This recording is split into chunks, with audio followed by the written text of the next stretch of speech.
Good Monday morning, everybody. John and Lance along with Dell for the next 3 hours here on ESPN 97.5 and 92.5. And what a weekend it was. Now, don't tell me that you didn't watch any of Scottie Scheffler yesterday. You can't say that. You did. I did. I told you I usually watch the last couple rounds. Yeah, Dell, you watched it too. Yes, you did. There's no chance you didn't watch it. Zero chance. Okay, so the question is for people who watch it casually, and some people who didn't see Tiger in his prime. There's people of an age that didn't see Tiger in his prime. Where's Scottie Scheffler on a Tiger meter?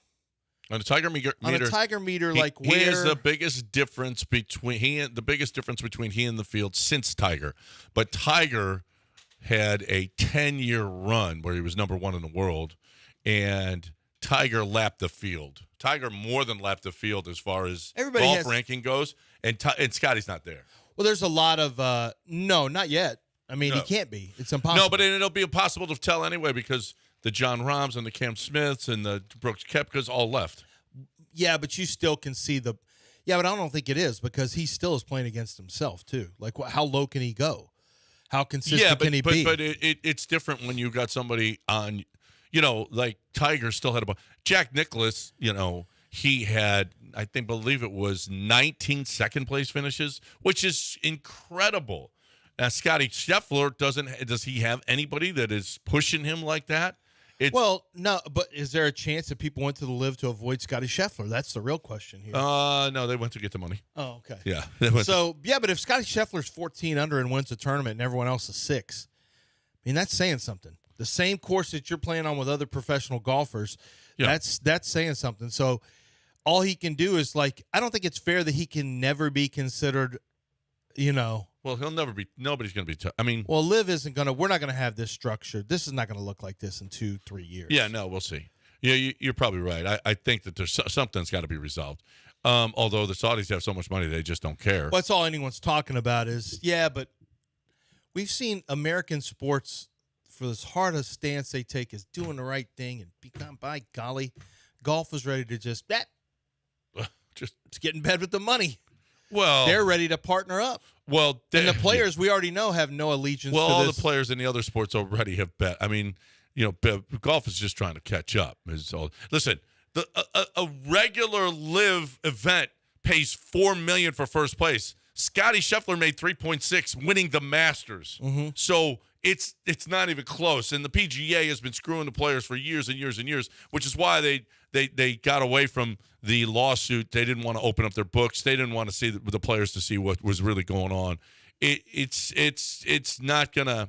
I don't know that it'll change anytime soon, but it does need to change. I'm with you. It can't go on like this. No, I don't think anyone wants to not be at the. Those guys. Once you have all that money, okay, well, I got all the money, but legacy wise, people don't know me. People don't see me anymore. Mm-hmm. That's going to bother them. They want to be seen. They want to be on TV. They want to be playing against Scottie Scheffler as well. So we'll see. But, yeah, he was, once he got the lead, there was just a little on Saturday where Morikawa looked like he was going to potentially make that move and be the guy. But Scottie – and when he messed up 9, he double bogeyed 9, and then he double bogeyed 11. Well, yesterday was the double bogeys on 9 and 11. Right. It was because that was on Saturday where I saw that he had Oberg going in the water on 11 was just a killer, and then Max Homa on 12 was just a disaster. So Scottie and from number 8 to number 16, Scottie had 6 birdies. Yeah, while everybody else is throwing up on themselves, he's got 6 birdies, 1 bogey, 2 pars. It was just a clinic and on how to play. maintained his aggression, by the way. What? He was still maintaining his aggression. He was smart on 11, but, the last 4 holes, he's still going after pins, relatively speaking. Yeah, no. It was impressive. I just wondered, his level of golf. So that's a good answer. The separation between him and everyone else is the biggest since Tiger. That makes some sense. How old is Scottie Scheffler now? 25. Jeez. Yeah, he's gonna be around for a long time. Holy crap, man! He's the first guy to win in 5 starts at Augusta since Horton Smith. I mean, he's got all kinds of stuff that he's starting to, put together right now. And if he had to leave because of his wife with the pregnancy, that would have been a huge story. And then we would have actually had a tournament where look at everybody else. They just came in and Oberg finished at 7, but Max Homa at 4. He would have finished at some point. He would have finished. Like there's a point of no return because I saw. So the odds on him at about hole number 13 were minus 4,000. Yeah. At hole number 14. Once you got to a certain point, the wife can do whatever she needs to do, but I'm winning this Masters. Yeah. I'm not leaving anytime soon. Not in the middle of the round. Yeah. Not in the middle of the round. He wasn't going anywhere.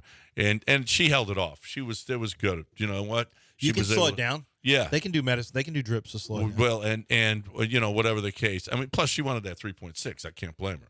I mean, I'd slow it down too. No, would your wife hold off having a kid? Listen, I've never had a kid. 3.6? I've never had a kid, but I've held it before. In a road trip where you're like, man, I don't know if I'm gonna be this able... must be like having a baby. I'm just sitting here having contractions. No, it's... only different types of contractions. Right? No, I think it's the same. It's about the same thing. But it's similar. Yeah. I mean, I know how it feels now. Yeah. I noticed me and Scottie Scheffler actually have. I'm not gonna say a similar swing, but we do something similar. His back foot comes out sometime. I'm like, hey, yeah, me and Scottie both do that. Yeah, when I saw your swing and I saw Scottie's swing, I said, man, the feet thing. Lance does some of that stuff. It was one of the things that people may notice. Right. I'm not sure about the rest of it, but yeah. No. So we had Masters. We have a dominant run continues. We'll see how long it can last. It's good for golf if you have one guy who can dominate, I think. We have a dominant run in baseball. 2-game win streak. 2 in a row. Dominant run, including Ronel Blanco, who, gave up the early 2. It wasn't 5. It wasn't 7. It wasn't 8. And I thought after 3 innings, you had only given up 2 runs. And I thought, this is a huge win. The Astros have a starter who didn't get hit for 5, 7, or 8 runs in the first 3 innings. This is a big win. But then Ronel shut it down after that. The Astros got their offense going. And, boy, the offense cranked up against the Rangers, didn't it? It really did. Kyle Tucker's feeling it right now. And it was fun to see the Astros offense get off. There's still things like, it's seeing Seth Martinez. Yeah, he got he had bucketed yesterday. I know he had to be pulled, but that's a 6-run game that you're really not even thinking about. I mean, you're just trying to get through that 1 inning. You're gonna have to live with Seth Martinez. He's gonna be out there. There's no question about that. It's Altuve. Mookie Betts is off to an historic start right now, but it ain't. I'm in the American League. There's nobody better than Altuve. No. Altuve's 1,200 OPS, right at 1,200. I mean, Jordan is off to an incredible start. He's looking up at Altuve. Well, and Altuve right now is hitting. Not only is he hitting great now, I mean, everything is. He's early. If you make a mistake early in the count, and we know this is his MO, but when it's funny, whether he's in a slump or whether he's red hot, he's still looking early. He wants his pitch early. Like, it never changes. No, he's incredible. We just don't give him enough. I mean, we just expect it out of him. We expect a slow start out of Bregman. We expect Jordan to crush. We expect Kyle Tucker, to do his thing. But it just is. We just don't give enough love to Jose Altuve. I just like, okay, it's a given. Altuve's doing good, but what about Tucker? Right. Well, he's really coming around. What about Altuve? Yeah, but that's Altuve. He's the greatest Astro of all time. He always is. Right. And I was never worried about him. And Kyle Tucker isn't even close to what Altuve is. It's just he's just incredible. And it's so fun to watch. It was nice to see Christian Javier at least go 7 innings this time. Because he'll get up into the pitch count in the 5th inning, and you're right. He had 5 strikes. He's not the dominant Christian Javier that we expected after the playoffs in 22. He's not the strikeout per 9 guy that we used to see. No, and I don't know what it is, but his velocity is not the same. No, and he was humping it up at 81, 91, 92, 93. He'd hit, but he was hitting 95 in 22. Fromber has a bigger fastball than Javier. And Fromber can hit 95, 96. He can work at 95. And that sinker is just ridiculous. So it's ridiculous. He comes in there at 92 with that sinker, 90, 93 even with that sinker, and it's just so hard to hit. I don't know. Hey, Javier's ball, rises, stays up in the zone. We'll see. Good news on Justin Verlander this weekend. He had another outing where he gave up a bunch of runs, but he was giving up. But he was also working on stuff. Well, no, his defense sucked. He gave up 4 unearned runs. Oh, it was 4 unearned? Yeah. Yeah, but he gave up quite a few hits, too. Yeah. No, they said he looked great. Oh, really? And he just kept looking behind him going, hey, guys, can you catch a ball? It was like 3 errors in the inning. He was like, what the bleep, you guys? You suck. Now, there's a reason you're a double-A and you'll never be up, okay? You suck. So, no, by all accounts, Justin Verlander looked awesome. And so that's good news. Fromber said he's pain free this weekend, and he looks to be he's actually going to throw a baseball, which means he's about 7 months away. No, he'll be back. Oh, really? If his arm doesn't he's feel about bad, to throw a ball for the first time. Yeah, but I'm not worried about him. I think that's if they said there's no forearm, no whatever tightness. Who's to say it wasn't just? But he hasn't picked up a ball. But why would you want him to if he has any inflammation? No, well, he has. But I wouldn't want him. But to. he said he's pain free, which is a good sign. Yeah, it's a really good sign. I think he'll be back sooner than you think. Yeah, and then the Rockets win. 41 and 41, great milestone. It's a great. That was a great turnaround season, the best turnaround season in the NBA this year. Do you know that my son Alec? I got to double check this, or maybe it's Mason. I don't know why Chet Holmgren reminds me of your son. Of Mason. Of Mason? Yeah. Mason's thicker than Chet Holmgren. I don't know.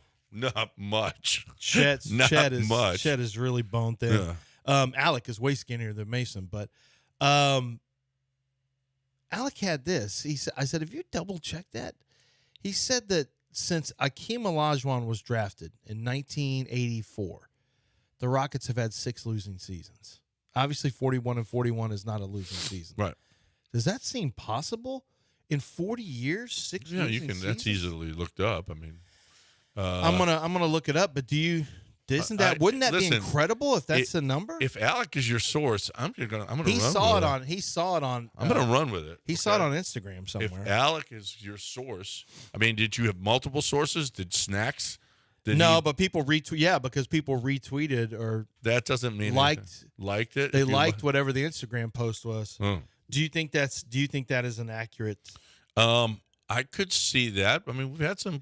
Isn't that crazy though? 6 losing seasons in 40 years. That seems impossible. Huh. We've seen some not great Rocket teams. It felt like maybe they've been much better than we realize, and we don't think about it. Did they win more during the Steven Coutinho and Kelvin Cato and Moochie years than I think? Well, yeah, that's the question. It's funny though. The history's being rewritten on that. Kevin Garnett on his podcast, like, man, Steven Coutinho, when they were on, forget it, man. That was incredible. Yeah, he is talking about Steven Coutinho like, man, and they show the best. Like when Steve Francis has he had some moves that are really pretty staggering.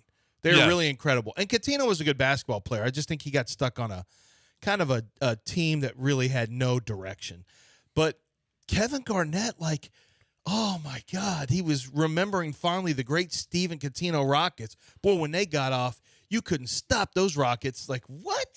What is he talking about? Wow, I'm misremembering that. Yeah. I mean, I missed a lot of them because they were so boring. I missed a lot of them. That was the worst. To me, that was the darkest times for the Rockets. I don't know about this whole you couldn't stop Steven Coutinho thing. All right, 713-780-3776. Wow, John, you know what? The Rockets' last losing season, well, okay, we had 3 in a row. But before 2020, 2021 season when they were 17 and 15, the last losing season before then, there was a 41 and 41 Rocket team in 15-16. I remember that. Yep. The last losing season before then, you have to go all the way back to 2005, 2006, one of the Yao Ming injury seasons. You'd have to go back there. And then before that, you got to go to 2001, 2002, Steven Coutinho. Yep. That was that one. And, right before Yao. And then there was one other one in 1990, 2000, 34 and 38. So I guess when Dream was there, they really didn't have losing seasons. There were some 41 and 41s, but, man, when Akeem Olajuwon was a Rocket, there were some 41 and 41s, but my son was right. 83, 84, the year he's drafted, the Rockets are 29 and 53, and since that point, there has been only 6 losing seasons. Nice. Hey, you want to be a winner? You want to see winners? How about getting out to Carlton Woods, the Nicholas course on, Thursday, Friday, Saturday, Sunday. We're going to be out there on Wednesday for a practice round, and I'm excited to go out there. We had Brittany Lincecum on last week, and it's just, they're so good. The competition is at the top. If you really enjoyed watching the Masters, I mean, the ladies can play too now. I'm telling you, they hit it wonderfully. And when you listen, oh, yeah, they can play, right, John? Listen, when they come in 12 under over a 3-4 day span or 14 under or whatever, guess what? They can play. They can just flat out play. They hit it long. They can. Their irons are fabulous, and they can putt as well. Those people can play now. So let's go see them. Get to thechevronchampionship.com. Thechevronchampionship.com. I was out there last year 3 days. I really, really enjoyed it. Bring your daughters out there so they can see competition at the highest level. Guys, you can bring your sons out there too because, listen, they're good. They are really, really good. All you need to do is get to thechevronchampionship.com.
Hey, let's talk about the man of the people, John Daspit. He gave me tickets to the Astros game tomorrow, which makes him a man of the people. Always taking care of the little people like me. That's what I like most about him. What I actually like most about him is that he's the best personal injury lawyer in the city of Houston, the state of Texas, one of the best in the entire country. He's got offices in a lot of different states, but he spends all his time here in the Houston and surrounding areas. In Texas, I mean, he's going to make trips to different locations, but this is his base office, and a ton of different lawyers. And what they do is they have a larger staff because they want to make sure that you get the attention, your case gets the attention it deserves. If you've been injured through someone else's negligence out on a roadway, in the water, at workplace, refinery blast, whatever the case may be, it may be loss of life. John Daspit and his lawyers are going to take the time that it takes to uncover, any amount of payment that's going to come out of your pocket and make sure that the other guys have to pay for it. This is not something that should burden you beyond the burden of your pain and suffering, and that's why he's going to make sure that it gets the proper time that it deserves and you get the right settlement, including for your pain and suffering. John Daspit is that go-to. 713-CALL-NOW. That's 713-CALL-NOW, or go to daspitlaw.com.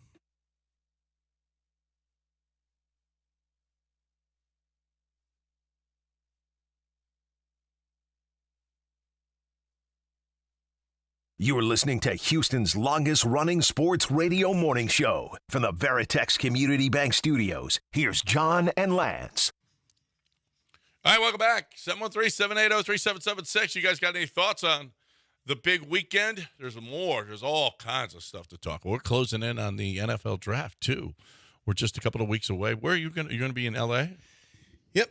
Fly out there on Sunday and come back on Sunday. So, yeah, I'll be staying 5 in the morning till 8 in the morning. And a doing a radio show. It's going to be awesome. We don't know about that right now. Yeah, no, we do. We know about that. There's talk about draft week where, you're a preeminent draft analyst cares and you decide, I think I won't do radio this week. How many draft calls do we get for the Texans now? None. You know why? They don't have a first rounder. So people basically think the draft doesn't exist if you don't have a first round pick. No, people just still think the draft exists. And as a matter of fact, they have a lot of draft capital. So we're gonna be fine. We're gonna talk Texans. Yeah. There's no one who wants to talk about it. Yeah. And the callers seem to say otherwise. Yeah, you get at least a couple calls a day. Hey, Lance, got a draft question for you. Let me see. Nope, there's a Rockets call. Sorry. Well, I don't see a draft call. Don't worry about it. They'll come. No one's chomping at the bit. Del. Don't worry, they'll come. Just be ready to do the show, okay? No one's looking for you to take time off. Just do the show. Do the show, okay? Just do Friday, your job. There's no reason for me to come on Friday. We don't have a first round pick. You can preview what the Texans might go after, considering the board. Shut up with your previews. No one wants to preview anything. Yeah. Hey, look, maybe a guy fell farther than you think, and maybe the Texans may have an opportunity. That's going to be interesting to people. That's why you're going to be around. That's not interesting. Friday morning, Lance Sternline, Monday through Friday. It's literally my worst show of the year. I stay up until about 3:30 Central Time. I've heard some of your shows. And it's the worst. It's literally the worst day of the whole year for me. That do TV all day, then have to do a second, third round mock. Just do your job. It takes forever. When I get to the third round and it just keeps going compensatory pick after well, no one ever looks at those. I have to have it done that night. I know, but no one ever looks at them. Just put any name in. No, the fans look at it and they like, this guy's an idiot. Well, you would not believe how many hits we get. They'll do that anyway. Wait a minute. You don't think I just your slap first people round in pick, you mock, you still get that. People look harder than you would believe at the second and third round mock. Lance Zierlein says we're going to do this. What an idiot! Because sometimes I will just start to like, and I'll get an editor in the morning. I'll get a call. I'll wake up and get an email that says, "Hey, you've got this guy getting drafted 3 times. Oh no, I got to redo everything." That's a nightmare too. No, I'm getting excited for the draft. Actually, my last prospect is due today. I'm stopping at about 470, and then I got to get all my round projections for players in. So I want to talk to a team today about where guys are supposed to go, and then I start watching tape again so I can get used to seeing these guys because I'll be on NFL Plus giving commentary on every player drafted. So I got to rewatch these guys because I can't even remember. Like, wait, what happens? What's the deal with what's his name again? What's his name? Hold on now. Who do he play for? Who is this? Oh no, I do that all the time. Hey, what do you think about Miles Murphy or whatever? Miles whatever from Texas Tech. I'm like, I remember he's tall, right? He's long, kind of a big guy, right? Yeah, he's aggressive, uses his hands well. I could start lying like that. Uses his hands well.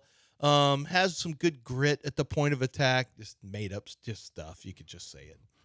No, you're just making just say. Oh, listen, I really like him. There's a little. By the way, there's a little. So what's the late bump? What's the late narrative going to be? The late narrative developing right now is people saying JJ McCarthy's not worth trading into the top 5. You see it right now. It's on ESPN, and that's more and more. I'm starting to see that it's McCarthy is being over promoted.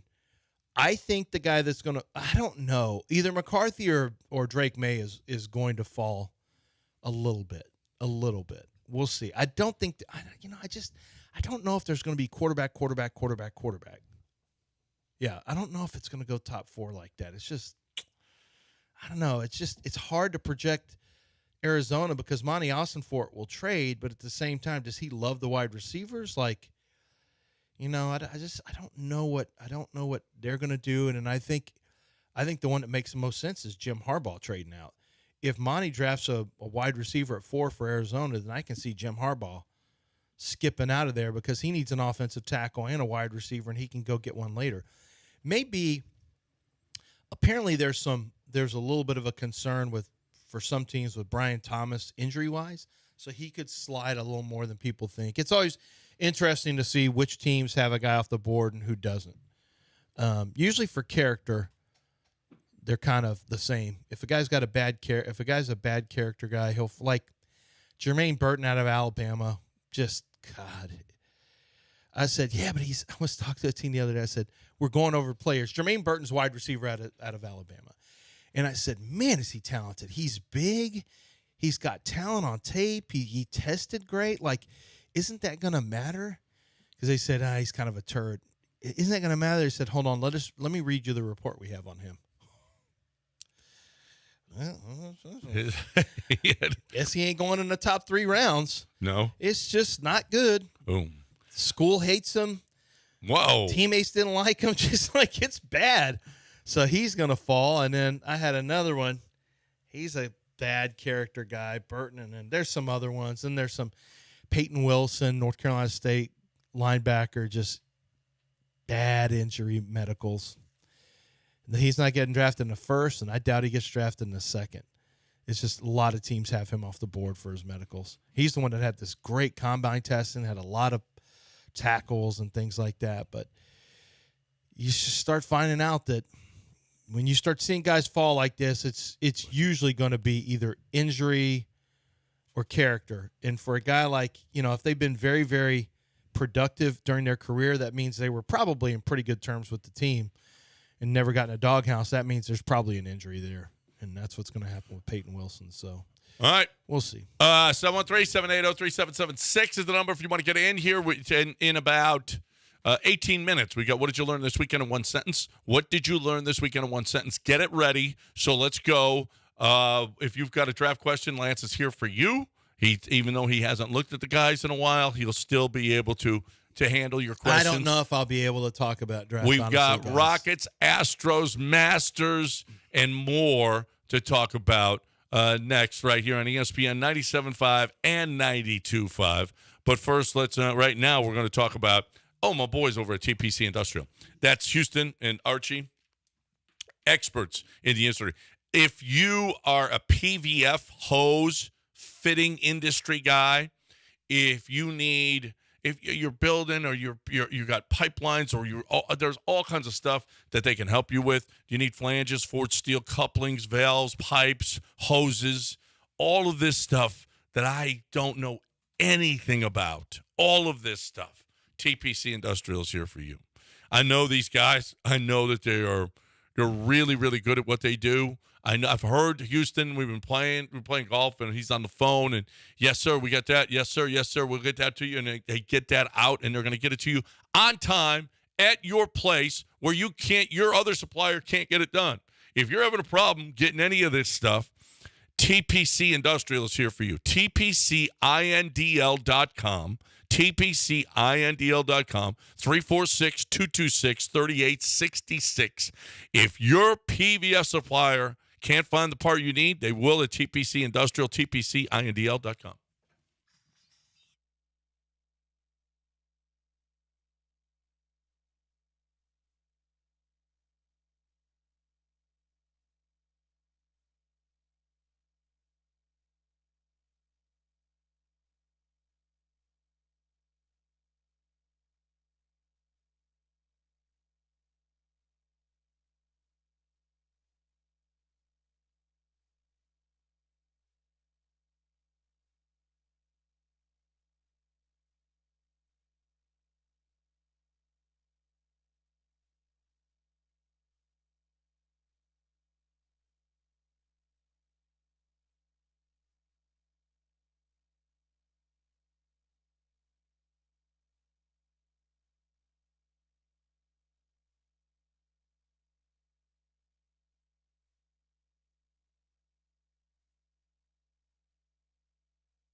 LandZCars.com. That's the website. It makes it very easy to go see the vehicles that you are looking for, and they'll tell you everything. Everything that you need to know is right there on the website in terms of what's available. Let me tell you about the Buick. My son just recently got a Buick Envision, and and that's his first car. He absolutely loves it. I really, really liked it as well. They have a few 2023 Buick Envision all-wheel drive SUVs available that you can get 0.9% APR financing. That was not available for us when we got it, so we ended up getting the lease. But right now in April, you're going to have 0.9% APR financing plus an additional $3,500 purchase allowance for current eligible non-GM owner lessees and no monthly payments for 90 days. So if you are not a lessee of GM Financial, you got a chance to get $3,500 purchase allowance and 0.9% financing. This is great. And no payments for 90 days. Don't miss out on that. This is one of the best deals I've ever seen from a dealer cashback, no payments for 90 days, and low APR rate on a really cool car. Take advantage of these low finance rates right now at Gulf Coast Chevy Buick GMC. Right there in Angleton, you can shop online at LandZCars.com. Buick, exceptional by design.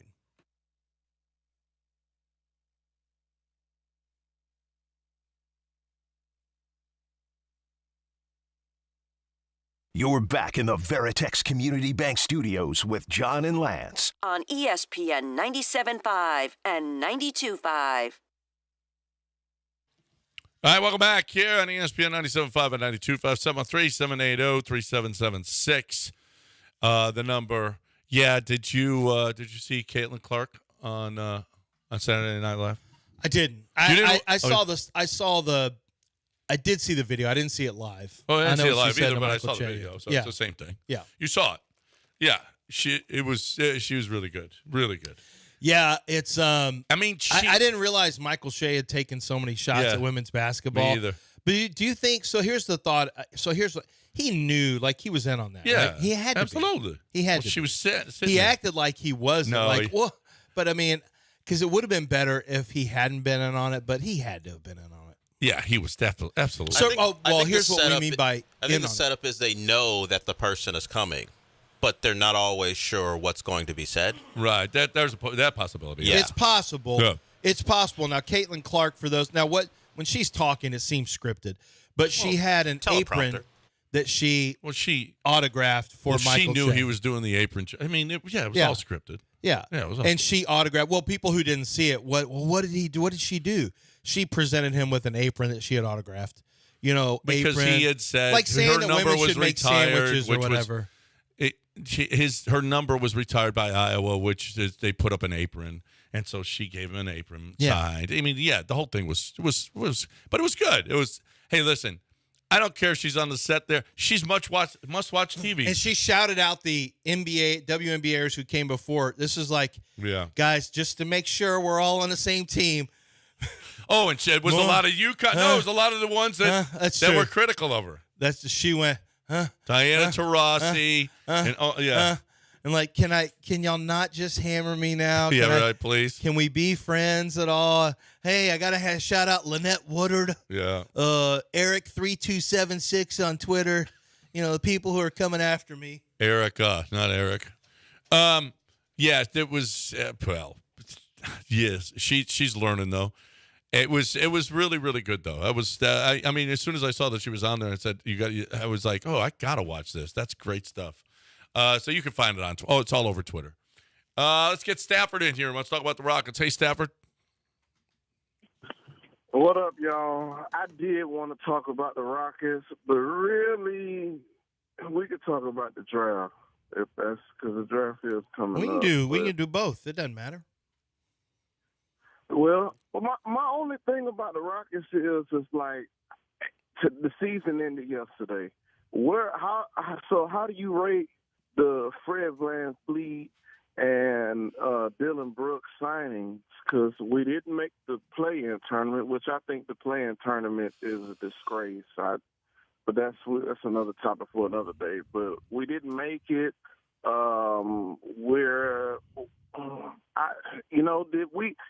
Can we say that those veterans in the locker room helped our young players? Do we see growth? Because, you know, as a fan, I'm not in the locker room. I don't know these guys' personal life, but y'all may have more insights to that. Is that true? And then as far as the draft, if what you're saying is true, if Drake May is sliding, what about New England? Would New England trade that? New England is the potential trade outs, but New England's one of the trade out spots, the number 3 pick. No one really knows what Elliott Wolf is going to do. So the new GM. So yeah, that's one of the spots a lot of people look at. Now, if they have a quarterback I think if Jaden Daniels fell, they would take Jaden Daniels. But if Jaden Daniels goes second, I'm not sure New England will pick there. I'm not sure that Elliott looks at this as like must-have quarterback if he doesn't love the quarterback. This is a longer rebuild for them, so we'll see. But yeah, that's a spot too. I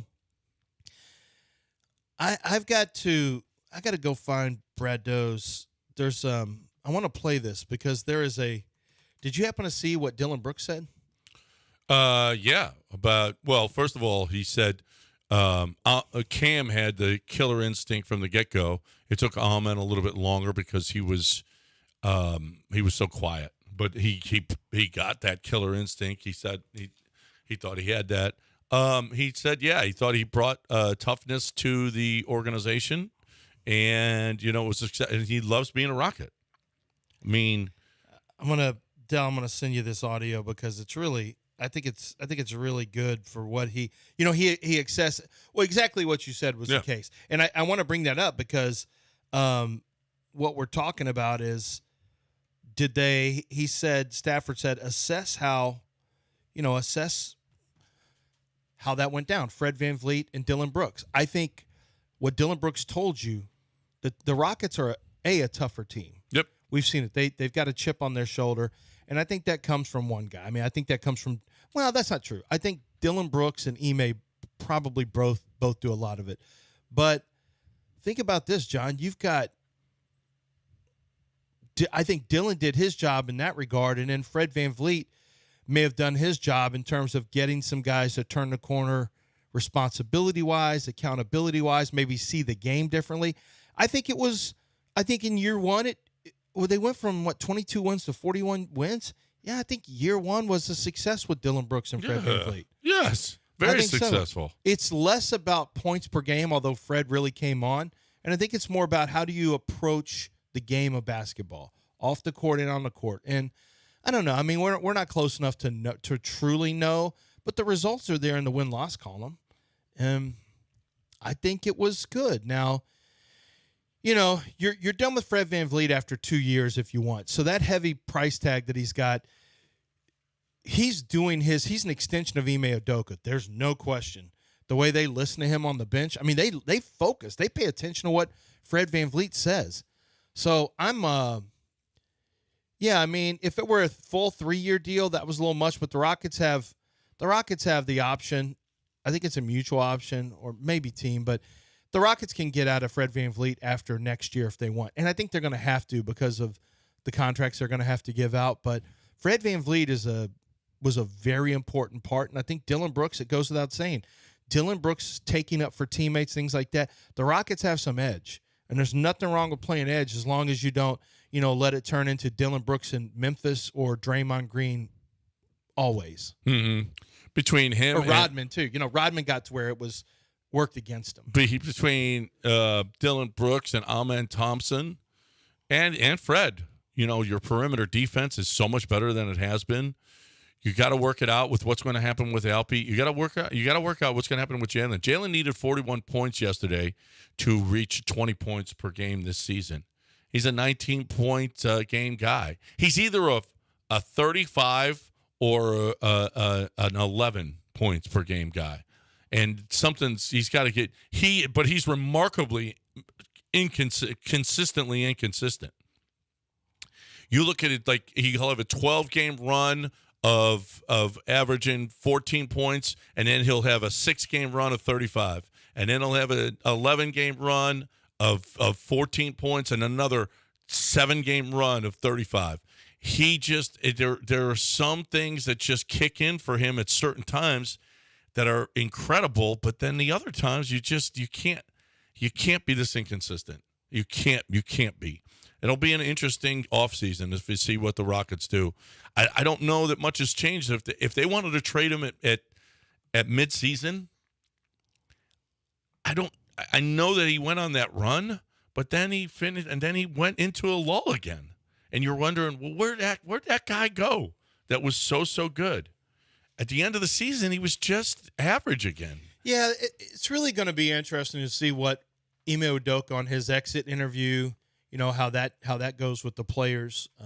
He probably won't share a lot of that with us, if anything. But right now you got Ime Udoka and his staff, and for sure Rafael Stone, and maybe management, ownership, maybe the Fertittas also are going to be involved in this. I don't know, but they've got to really say, okay, this is where we stand right now. It's a good conversation to have too.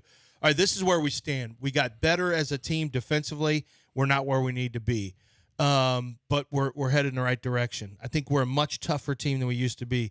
The accountability's gotten better, but it's still something we're working on. This player and this player, sometime will slip off, and that's something that this guy's a better leader than we expected. All this stuff needs to take place. This guy, we think Jabari Smith moving forward is going to be this. Amen Thompson's moving faster than we ever thought. We think Amen Thompson, how do we want to play him in years in the future?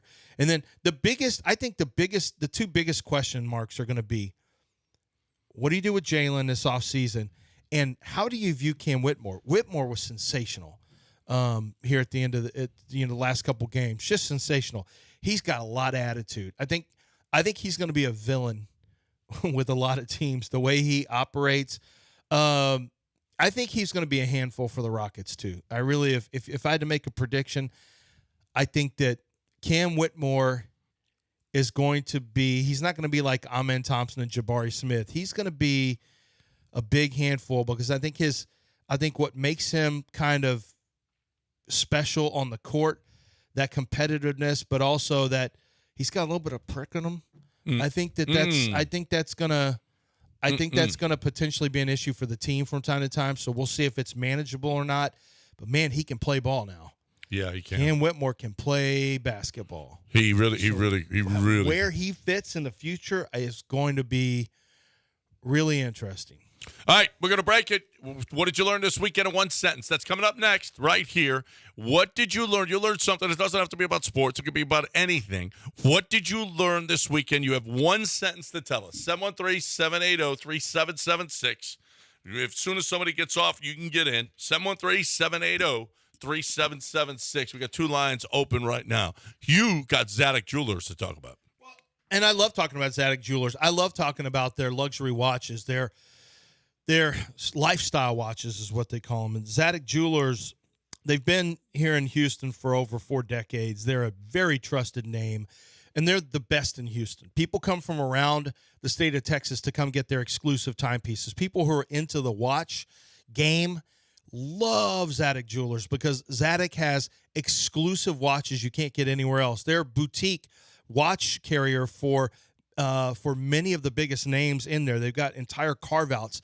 You've got to see it to really understand how amazing this is. I learned so much just from walking around with the family and talking about the watches and the amount of timepieces. I was blown away at the designs, at the technology, the craftsmanship that went into it, and also behind the scenes in terms of timepiece repair. They are certified from just about, I believe, every single major brand. So you can bring them in there and take advantage of that ability for them to get that fixed. But their in-house service department has 7 master watchmakers, and they are working with a repair team that makes it a breeze to get that done. But when you're looking for the very, very best watches, without question, 1801 Post Oak Boulevard, it's Zadok.com.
Everybody says whenever an athlete wants to, there's no state taxes in Texas. It's so much cheaper. Oh, yeah, until you buy a house.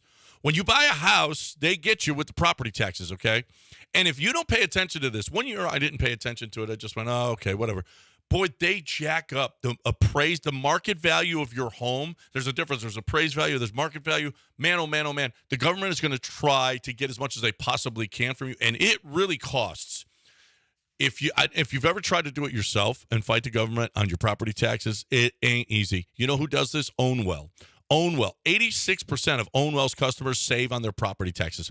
This is real money, too, because if your house appraises for way, way more, or the government says it's worth way, way more, okay, you're paying big taxes on that every single year, and then it just only goes up.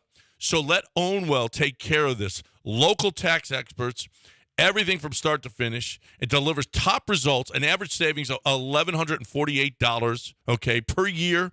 Local tax, there's no upfront cost. Savings or free guarantee. If you don't save, you don't pay.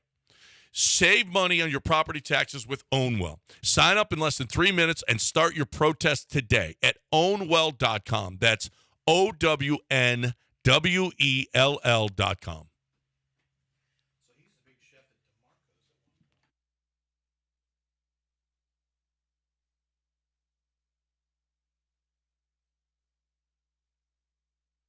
You are listening to Houston's longest-running sports radio morning show. From the Veritex Community Bank Studios, here's John and Lance. All right, time for what did you learn this weekend in one sentence? So I'll start. Okay, I got a source that told me that Connor McCaffrey, Fran McCaffrey's son, who played at Iowa, Fran McCaffrey's the head coach at Iowa. Mm-hmm.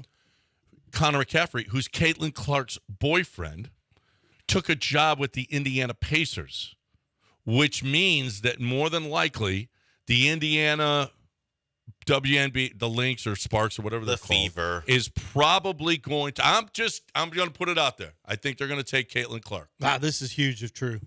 Yeah, this is huge news if true. If the Indianapolis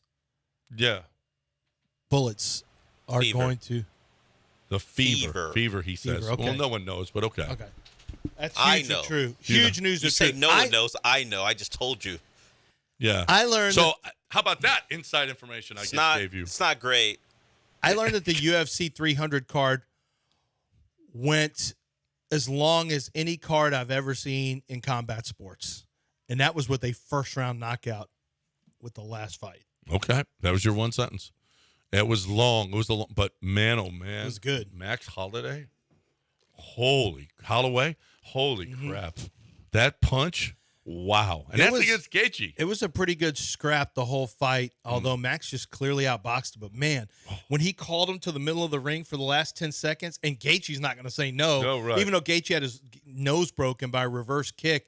Like, Gaethje was in bad shape after he got his nose broken. But, man, he's going to go in there and bang. And he went out on his sword, too, with that right hook with 1 second left. Yep. Bang! We got to go. All right, let's go. What did you learn this week in one sentence? Justin is here. Hey, Justin. I learned that Juju Schuster decided to follow in the footsteps of his fellow ex-Steelers receiver and show his genitals to the world. I understand what all he said. Did you understand any of that?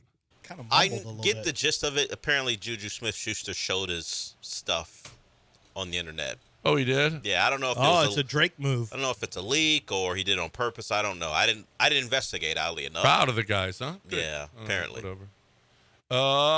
That's who's next? It's going to be Ryan. What'd you learn this weekend in one sentence? Hey, what's up, fellas? I learned that if you roll out 2 actual starters and have some offense, you might win a couple of baseball games. How about that? Go Stros. Yep. That's 2 sentences. Go Stros was another sentence. One sentence you got. Pena. What'd you learn this weekend in one sentence? Hey, I learned that no one will ever accept to join Max Holloway in the middle of that ring ever again. Yeah. That invitation is not – I do not want to accept that invitation. Well, he doesn't stop. Like, he doesn't have the most power, but after 5 rounds, and then he never stops throwing. Man. Ocho. That was for the BMF title. You know that, right? He's what? The BMF title. That's what that was. Bad Mother. Oh, yeah. BMF title. I tell you what, That won. was a BMF move. He was. Ocho, it's who was that? Who was next? It was Ocho. Ocho, what'd you learn this weekend in one sentence? Yeah, I learned that of the 4 sports Jackie Robinson played at UCLA, baseball was his least successful. Really? Wow. Kind of a Jim Brown kind of thing, right? I mean, Jackie Robinson was a hell of an athlete. You just learned that Jackie Robinson was a hell of an athlete. Lou, what'd you learn this weekend in one sentence? I learned this weekend that my wife did not appreciate being called the C word during whoopee. Who uses that word? Who uses that word during whoopee? What is this? The newlywed game? Nah, Who says whoopee? Well, he's been watching too much Wow. Pornhub. I'm sure in some movie that someone got called that, he tried to transfer it onto his life. Yeah, Dude, that ain't that's good. not Dirty. very loving. Sorry, dude. That's not What good. are you, Australian? That's not good. Dirty talk, Jim Jeffries. What are you? Mito. Hey. Hey, I learned don't eat crab cakes from Baltimore and jump on a plane. My stomach was a roller coaster for the 3 hours back to Houston. Ooh. Oh, stomach. He said he had Baltimore crab cakes. No. Got on a plane. And That's then, ugly. Wow. Don't do that again. I've had Baltimore crab. They're good. Maryland crab cakes are good. I didn't have to get on a flight afterwards. I don't know. Matt, what'd you learn this weekend in one sentence? Man, I learned Max is a gangster. He pointed at the center ring, gave him a 2-piece special of biscuit. He did catch a biscuit too. Max, they're talking about Max Holloway. If you haven't seen him and Justin Gaethje in the BMF I don't know title, how you missed it. you can just watch. You can just put it on Twitter and you'll just see the last 10 seconds. It was what you didn't see is his calf is chewed up because of the front kicks he was taking the whole fight. Those are bad dudes in the middle of that ring right there, throwing a one of them one-on-one. They'll probably fight again. Wow. I don't know if I'm Gaethje if I'm getting in the ring with him again. David, what'd you learn this weekend in one sentence? I learned that Utah now has its second professional team. Utah has its second. Yep, the Coyotes are moving to Utah. Oh, that's right. Yeah, Phoenix is going there. I thought we were going to get him. I guess Tillman's going to have to get an expansion team. Tillman said he wants to get one. We'll see. It sure would be nice, but I'd much rather have a team that's established already. Those seem to be the ones that work out best. The Vegas Knights weren't established. No, that's true. And they found a way pretty quickly. Boy, they did it in a hurry. Yep. Woods, what'd you learn this weekend in one sentence? Man, I learned that the Texans have probably sacrificed the Astros to the sports Illuminati in order to win a championship this year. I hope that's not the case. Hey, let us live with our 2-game win streak, okay? Yeah, we got 2 let in a us row. be happy with 2 in a row. Kicked the Rangers' ass this weekend. Won a Gotta series. Be thrilled about Won our a series, ladies and gentlemen. La raza, ¿qué pasó, mijo? El Juanito y Lance Z.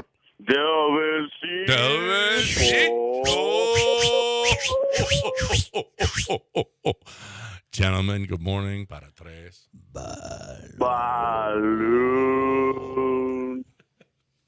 Gentlemen, if I'm ever in Asia, I'm going to have to use my dong for currency. That's what you learned this week. That's what he learned He learned it last Friday. You are going to have to learn to use that. No, not your dong.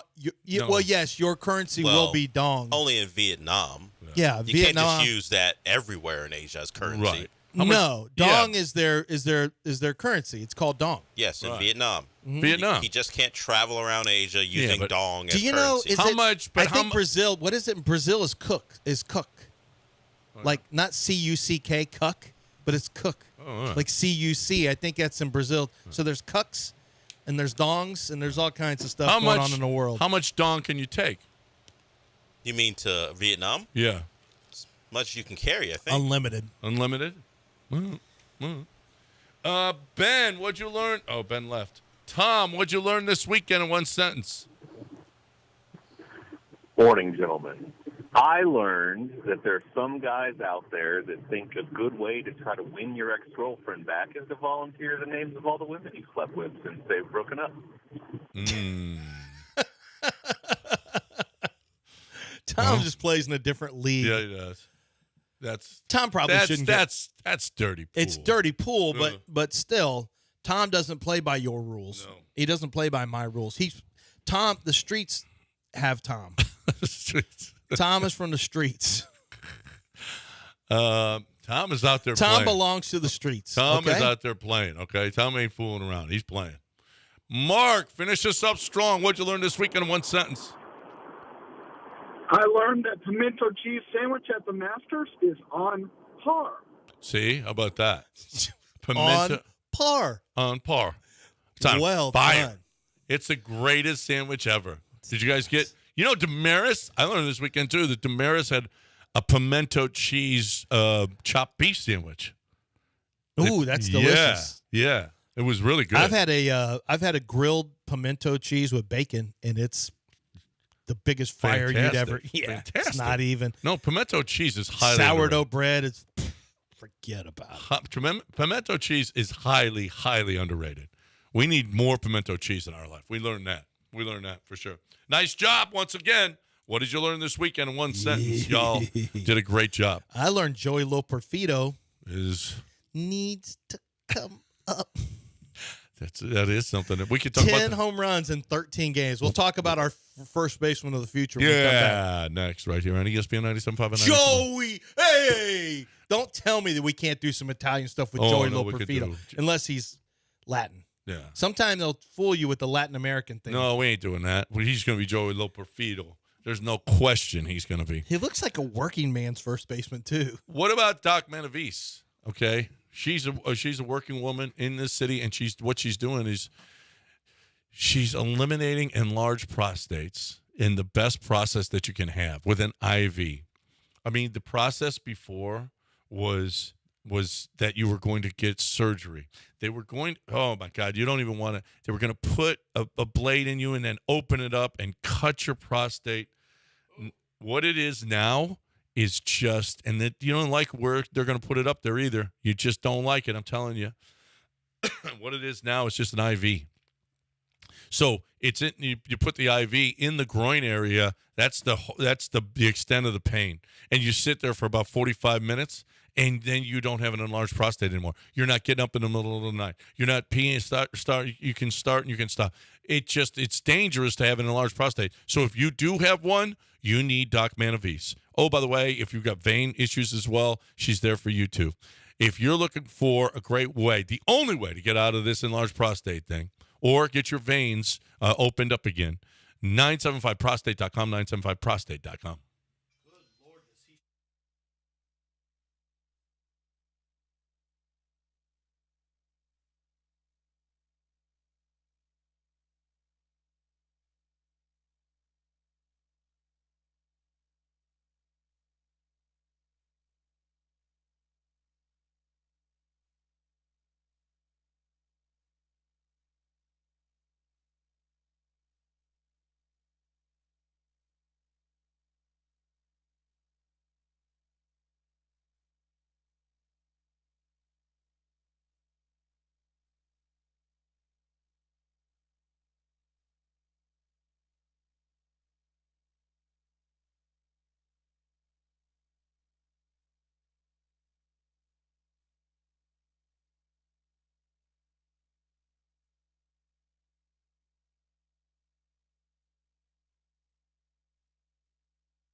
You're back in the Veritex Community Bank Studios with John and Lance. On ESPN 97.5 and 92.5.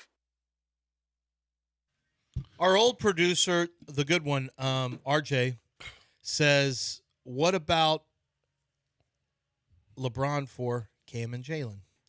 Now, he's a big Lakers fan. Get them. Such a joke. I mean, I think it's a joke, but let me ask you this.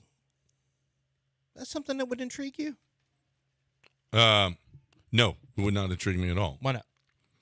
Because do you feel like Jalen is a future piece of the Rockets championship run? I don't. I feel like LeBron is around for a year. No, I know. I'm asking you the Jalen question.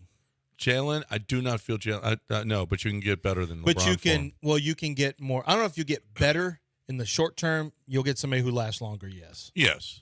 But you also could end up getting Bronny. Does that excite you? Has there been a guy more inflated than Bronny? I mean, but the scouts say he shouldn't even be drafted. No, they've been saying this for a long time. But no, I wouldn't. No, I wouldn't do that either. And I think RJ's joking. But I tell you what, you'd be in consideration for Western Conference Finals next year. No, he's with the Lakers now, and they're in the play-in. Why? He doesn't have Alperen. He has Anthony Davis. Oh, really? Although you mean Hall of Famer Anthony Davis? Well, he's been pretty good. Well, I don't care if you're a Hall of Famer, how you're playing now. But actually, he's played well this year. Yeah, he played really well this year. Who's better, Austin Reeves or Fred VanVleet? Well, FVV? Yeah, except look at his shooting percentages, too. I mean, there's a lot of... Listen, there's a long way to go. They're not in the Western Conference Finals next year with LeBron. I think they would compete. I don't know. But I think LeBron gives you a chance. Although they were in the Lakers were in the Western Conference Finals last year. Look at the last 3 years with the Lakers. The last 4 years. I mean, since 2020, they've been crap. See, he won a title in 20. Last year went to the Western Conference Finals. Oh, I'm sorry, that's all he does is do what the Astros do. Yeah, but he was also. They were what? What was their seed? So you don't want a guy who nearly scored 26 points per game, shot over 54% from the floor, and shot 41% from three? You don't want that guy? No, I don't want that guy. That's amazing. I mean, LeBron is truly the most incredible. Let's throw in over 8 assists and 7 rebounds a game. Nearly 26, 8, and 7. Still. You don't want that guy for Jalen and who else did you say? I don't want him. If he had 3 years, I don't want to look at him. If he had 3 years left, would you want him? Who says he doesn't have 3 years left? Well, yeah, I mean, playing at this level? No way. He doesn't have 3 years. Why? 25, 8, He's playing and 7. at this level. Why does he? Then we don't know if Scottie Scheffler has 3 years left in. LeBron's playing at the same. One's 25 years old, one's 40. But this 40-year-old is 26. He's shooting as high as he's ever shot from three. Like, LeBron is playing at a level right now. I keep waiting for something to, there's a crack in the armor. I say crack in the armor. I've learned that you have to eliminate the other one. But what one?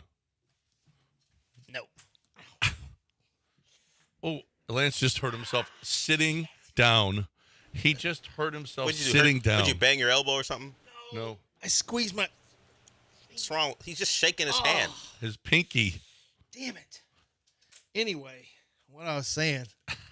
Ouch. God, that hurt. I might have lost a finger. He might have lost a finger sitting here. He didn't lose a finger, everybody. It's still there. It just hurts. Yeah, and you sound disappointed it's still there. No, I don't really care whether you lose one or not. I'm just telling the world that he didn't lose one. What I was saying is LeBron's still really good. He's still great. And there's no reason to believe he can't play 3 more years. Now, the question is, does he want to? At some point, his want to go do movies or whatever, at some point he's going to want to do the next thing in his life. Yeah. I think he's already said. And if he doesn't get to play with Bronny, I know he's not going to be here. And he's already said he's not fond of the city anyway. No, he's not a fan of Houston. He's already said that. So that was just a little exercise. I do think you can go find. I do think if you moved one or even both those guys, you could go get a start. Donovan Mitchell has been brought up by Dell in the streets. Yeah. Yeah, but we've got a source that's producer out there saying that Donovan Mitchell is a possibility. Who's the source? Oh, I'm right in there. Yeah. Right, well, the streets are saying Donovan Mitchell could come to Houston. I got a source. Who are you pointing to? You. I'm not a source. You're the one that said it. No, I didn't say he wants to come You here. said what about? Yeah, that's not a source. That seems to me hold like on a it's a second. source. He's played in Utah and Cleveland, and he doesn't want to come to Houston? I'm sure he'd Come on like now. to, but don't say I'm a source. I gave you a hypothetical. Would you do this? It's how sources work now. Once you hear it or see it on social media. That's enough. And then I heard Lance talk about it, too. I think Dove Kleinman said something. Just now, Lance talked about it, brought it up. Yep, Two and sources. Dove Kleinman probably aggregated Dell's comment and turned it into I'm sure he did. an ML football. That wasn't a comment. I provided you with the hypothetical. I need to see a headline now on Twitter from somebody, and then all of a sudden we're running with it. John and Lance of ESPN 97.5. Oh, yeah. Say Rockets Donovan Mitchell, of course, would want to come to say Houston. Donovan Mitchell in play for the Rockets. You know how easy that would – act like that couldn't pop up. Dustin his sources is already.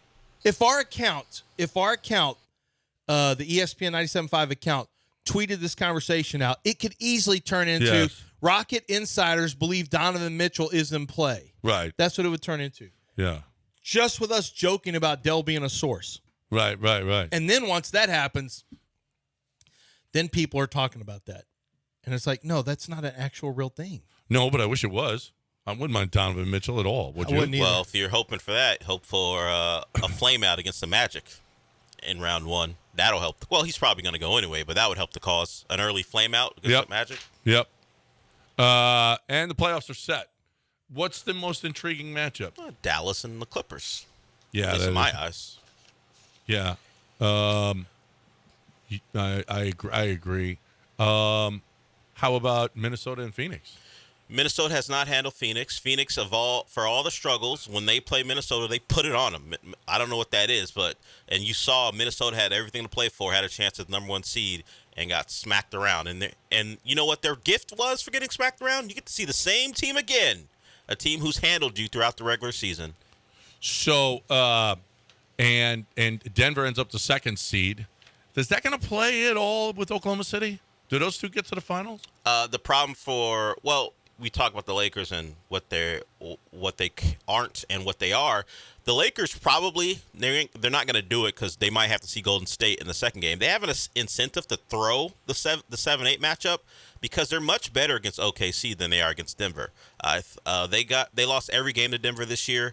They handled OKC well. So if they were to beat New Orleans, then they see Denver. You're saying L.A.? The Lakers. So one of the things that I've heard from the streets is that there's a word on the streets is Lakers are considering throwing a I don't series know if they're and considering shaving throwing, points, which is something that the league should look into. I don't think they're considering it. It's just funny. I've heard that in the traditional way we used to do this, the Lakers would see OKC and would love that matchup. Now, if they go win a game in New Orleans, like they did yesterday, if they win a game, they're going to see Denver, a team that they don't handle well. No. Sources are saying unload on the other side of the Lakers. Because what sources are saying that? There's been talk about them point shaving here and intentionally throwing this game. That's the talk right now. That's what did you heard this? There's talk behind the scenes. Who'd you hear that from? There's talk behind the scenes about it. Who behind the scenes did you hear that from? Behind the scenes of this show. This was in front of the scenes. It was on the air. It's not behind. Yeah, but you're scenes. behind glass. Right. But you're behind a wall. I didn't say that they will. What I I've said heard, it'll John, be is that beneficial. if you want to make money, this is what I'm hearing is that we could see them maybe a little old tankaroo in the playing game. That's what people are talking about now. I would. You know what? The streets are saying the streets are hot with talking Anthony to the Lakers. Davis hurt his back on yesterday. Sit him. Say, hey, he's not healthy. We hope to have him for the 8-9 game. So, is there anything interesting in the East? No.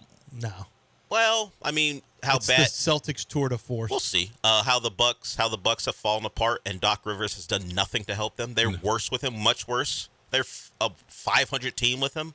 They had a chance to get the 2 seed, and no, Giannis didn't play. It's mostly the health of the best players. By the way, Pelicans are Embiid, -1.5. They're a favorite. I mean, they should be at home. Well, if you watch how it went yesterday, They shouldn't be because the Lakers dominated them yesterday, and they get to play them again. The health of the stars in the East. Is Embiid going to be able to make it? Is Giannis? Giannis is probably going to miss the first part of the series no matter who they play, or they're playing the Pacers. So that's it. I mean, and can Boston live up to expectations? Well, the Pacers, I don't know how they're going to slow them down. I know they've got some defenders, but, man, the Pacers lit them up early. Well, a lot of these games are earlier in the year, but the Pacers have had their way with the Bucks. And remember, this is the thing. The two teams had that little, not a real scuffle, but Giannis wanted to go in the Pacers locker room because they stole his ball. Remember, he scored like 60-something points, and they took his ball, and they had to go grab it back. So there is that subplot. But the biggest thing is he going to be available? Because the diagnosis for a calf normally for this particular injury would be 4 weeks, which would keep him out of the series. But, it's the playoffs, so he'll try to rush back. But you never know. Let's also talk about this. That in that Clippers series, there's still a concern about Kawhi Leonard. I mean, this has been going on now since March 2nd or something like that. Kawhi Leonard for that Clippers series, I mean, I don't know that they have to have Kawhi to beat the Lakers, to be honest with you. When you have James Harden and Paul George. The Lakers? You mean the Mavericks? To beat the Mavericks. When you have James and Paul George, that should be enough to compete with I just know this. It's either going to be playoff Paul, playoff P, and James the choker versus Luka and Kyrie, Luka, who can't get through, and Kyrie, who is the human jinx. He's never had enough. This is the best team he's had so far. Luka? Luka. Yeah. But Kyrie has just jinxed everything he touches. Gafford has made a difference. PJ Washington's made a difference. I think they get through. Because the Clippers went through after everybody was anointing them the champs with the addition of James, they went through a big lull. Yeah, they kind of pulled out of it to secure the 4 seed, but the Mavericks have been great since they made the trade. A lot of their Clippers-Mavs games happened before the trade, so I don't know how you can look into anything that happened in the regular season. They've been great. Defense has been really good. Offense obviously will be good. They're a tough out. If they get through they get through this first round, even if OKC beats the Lakers or whoever they face, I don't like OKC against the Mavericks. Not a first-time team in the second round. The Mavericks have some size, and they have the two of the best scorers in the game. So you like the Mavs and the Nuggets? No, it wouldn't be the Nugget. Oh yeah, possibly to make it to the conference finals. Yeah, that's who you like. I can't see the Nuggets right now. Yeah. So right now, the odds are to win the championship: Boston plus 160, Nuggets plus 270, Clippers plus 1,000. It's like it's a 2-team show right now. Yep, is what it looks like. All right. So can I get anything like that on Underdog? No, you can't. But what you can do is play like the Masters. I was looking at all the Masters highs and lows. The UFC, you could get in on the highs and lows there. But what I want to talk about right now is playing and having a lot of fun playing along with and watching the games, as Underdog Fantasy allows you to do that now that we have the NBA playoffs. The NBA playoffs are here. You're watching the games. Why don't you play along with the games? Go higher or lower on assists, on rebounds, on points, rebounds, and assists, on three-pointers made, on first quarter points. There's so many, on first half points. There's so many different things to choose from for a wide variety of players in every single game. So you could mix and match them, come up with between 2 and 5, and guess what we're talking about? We're talking about a chance for you to win up to $100. 100 times your original play. 100 times. Different boosters. There's different boosters out there that are, times 1.5, times 2, 2 times the amount, times 5 if you're really shooting for a long shot. And it really gives you a chance to hit a big ticket. And it's so much fun to play. So much fun. Make your first deposit. Use promo code Lance. They're going to match your first deposit up to $100. But now is the time to play along with the playoffs. Win real money completely legally right here in the state of Texas. You must be 18 or older and present in a state where Underdog Fantasy operates. Terms and conditions apply. If you feel like you have a gambling problem, call 1-800-GAMBLER. Go to ncpgambling.org.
You're back in the Veritex Community Bank Studios with John and Lance. On ESPN 97.5 and 92.5. 820 ESPN 97.5 and 92.5. I don't know. Tiger played with the low amateur in the final round. Mm-hmm. And after the round, one of the guys in the press asked the kid, said, Tiger handed you a note, or handed you something. What did he hand you? And he said, and the kid just goes, no, that didn't happen. He looked first at the, like, oh my God. He looked over to the side. And then he yeah, said, and it's no, so that's who that is, low amateur? Low amateur. Okay. And then when he was in the, the Scottie Scheffler, the chairman of Augusta National, Jim Nance, all of them, and afterwards, the kid is looking over to the side of all the golf people in the. I was trying to find out what this was about, and all the golf people in the stream said, because I guess it was a CNN, the guy who asked the questions from CNN, and they're like, they always try to do this. I don't know what this is, but everyone's saying he's done. He'll never get back. He's out. You can't take any chances like that. Say something where somebody's obviously like, what? Yeah. No, I didn't. Because I was thinking, did something illegal just happen? What? Why is everyone acting so weird? Scottie Scheffler wins another Masters. He's done it now twice with 3 strokes or more. So he joins an elite company who've been able to do that. Somebody said this. He reminds him of Spalding. He does. Just Nick Shipley. Mm-hmm. He looks, and actually he does. I'll have a cheeseburger, and I'll have a burger, and I'll have a hot dog. You'll have nothing like it. Spalding Schmelz from the movie Caddyshack. And he actually does look like Spalding a little bit. A little bit. Yeah. All right, so I want to do this. I want to talk about Joey Loperfido for a second. Joey Loperfido, 3 home runs in 1 game over the weekend. Joey Loperfido has 10 home runs and 13 at-bats. He's from Pennsylvania. No, so he's 13 at-bats in 13 games. 13 games. He has, not 10 at-bats. He is from Pennsylvania, so he's a bona fide Italian. I don't think he's definitely. For sure. Joey was your first sign. He's Italian, the O at the end of his name. But that could be Latin American, but then Loperfido. And then you look at him, and you see where he's from Pennsylvania, and he's bona fide Italian. He's got like gravy on his shirt here, looks like. Or maybe that's just clay from sliding. Yeah, it might be from sliding. It's either that or some gravy. Or he was eating before the game. He might have had some gravy. I can't tell. But so he's 24 years old, came out of Duke. He has, since 21 when he came in, he's gotten more and more powerful. The power numbers have gone up. His strikeout numbers are pretty astonishing. He's striking out close to 50% of the time this year. He's got, let's see, his total strikeouts for his career at-bats, 985, career strikeouts, 290. But this year alone, 57 at-bats in AAA, 57 at-bats, and he struck out 24 times. Whew. Yeah, he strikes out at a 46% clip. Yeah, that's a lot. And Dana Brown's even said it. Dana Brown said, look, we love the power and all this stuff, but we'd like to see him strike out a little less. Knowing that he strikes out this much, I think they're going to hold off on bringing him up. I think the Astros don't want him to fail early on and come up with all this fanfare and hype. Because think about this. Joey Loperfido is going to come up, and everyone's going to be excited, a first baseman with power, and he's going to come up, and if the first thing he's doing is punching out 3 times in a game, and he in Major League pitching finds an easy hole to exploit, and he doesn't have success, and he just ends up striking out a lot, I don't know that that's the best thing for his confidence. Yeah, I could see them not. Listen, Abreu had a couple of hits yesterday, which was nice. He had a double, and he had a single, or was it the day before? I forget, whichever, the day before. He sucks. It's been terrible. Jonathan Singleton sucks. It's just been awful. It's maybe one of the worst, if not the worst position in baseball, considering how much production you're supposed to get from first base compared to what you are getting. Their WAR is atrocious. But I don't know that you just bring up a kid right away when I know he's got 10 homers already, and everybody is gaga about him. But those strikeouts are a real thing. Mm-hmm. If he's got to learn to make better contact. Maybe because he swings from his heels. I guess he's swinging so hard. He's trying to throw knockout punches all the time. I mean, in A-ball, he was 101 strikeouts and 392 at bats. Now his home runs in were 12. So the rate, that's not bad. 101. That's only 25%. He had 12 home runs, but then last year he had 25 home runs and 467 at bats, then 134 strikeouts. So the strikeout percentage went a little higher last year, and then this year, short sample size, just small one, 14 games, but 24 strikeouts and 57 at bats. But when he's not striking out, he's hitting home runs. Yeah. So he's got a 1,300 OPS so far, 895 slugging. He's kind of having an Altuve season, I guess. Is what we call and it. Dana Brown not only said, we'd like to see him cut down on that, but he'll be a good utility guy for us going forward, not the everyday first baseman.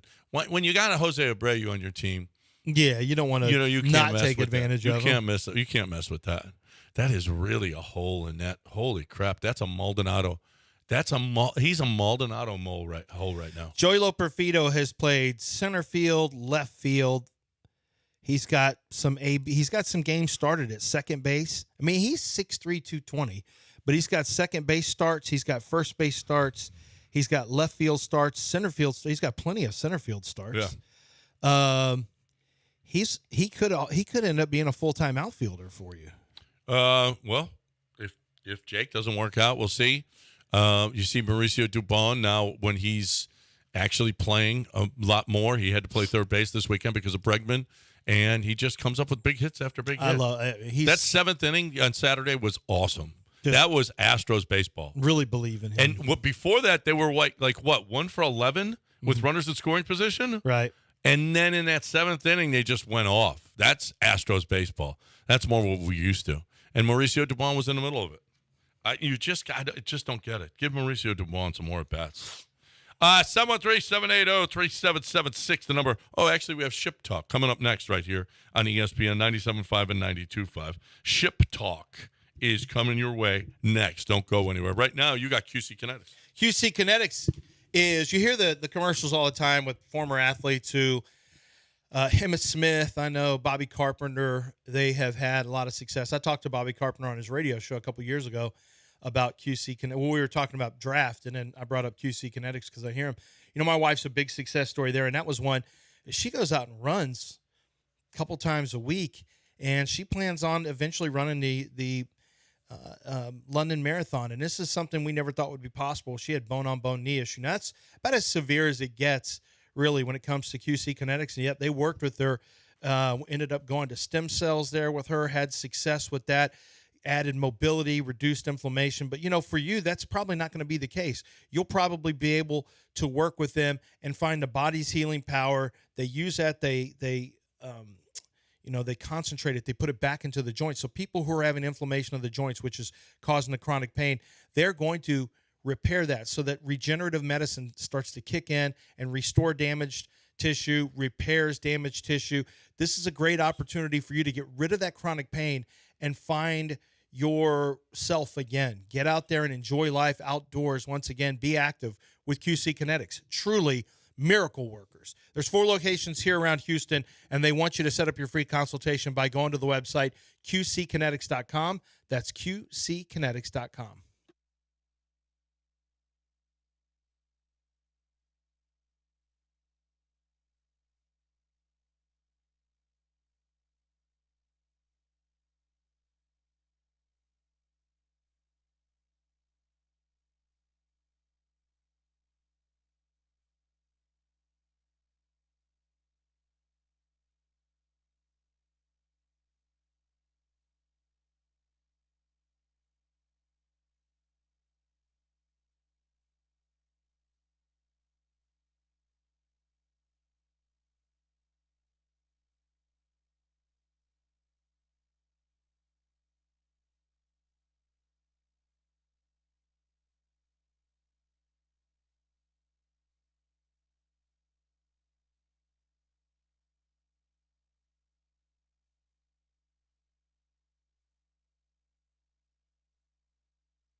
Listen, if you need a lock, you need to change your locks. You need locks on your business. Derek told me that they got a really big client. It's a business that needed, actually he's got multiple locations, and they want to have a system, a fob in place, or they want to use their smartphones, or whatever way that you want to put in whatever it is, your master key system, your access control systems. If you have a business with multiple doors, you never know if something's walking out. You can know who's coming and going all the time.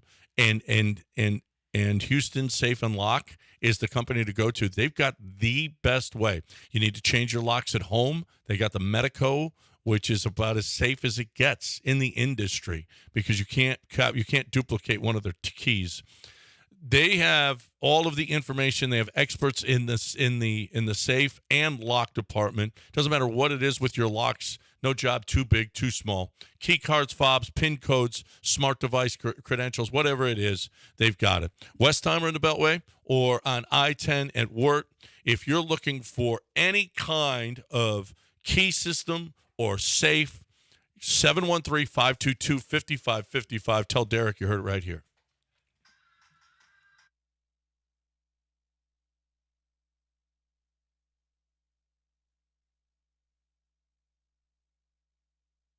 You are listening to Houston's longest-running sports radio morning show. From the Veritex Community Bank Studios, here's John and Lance.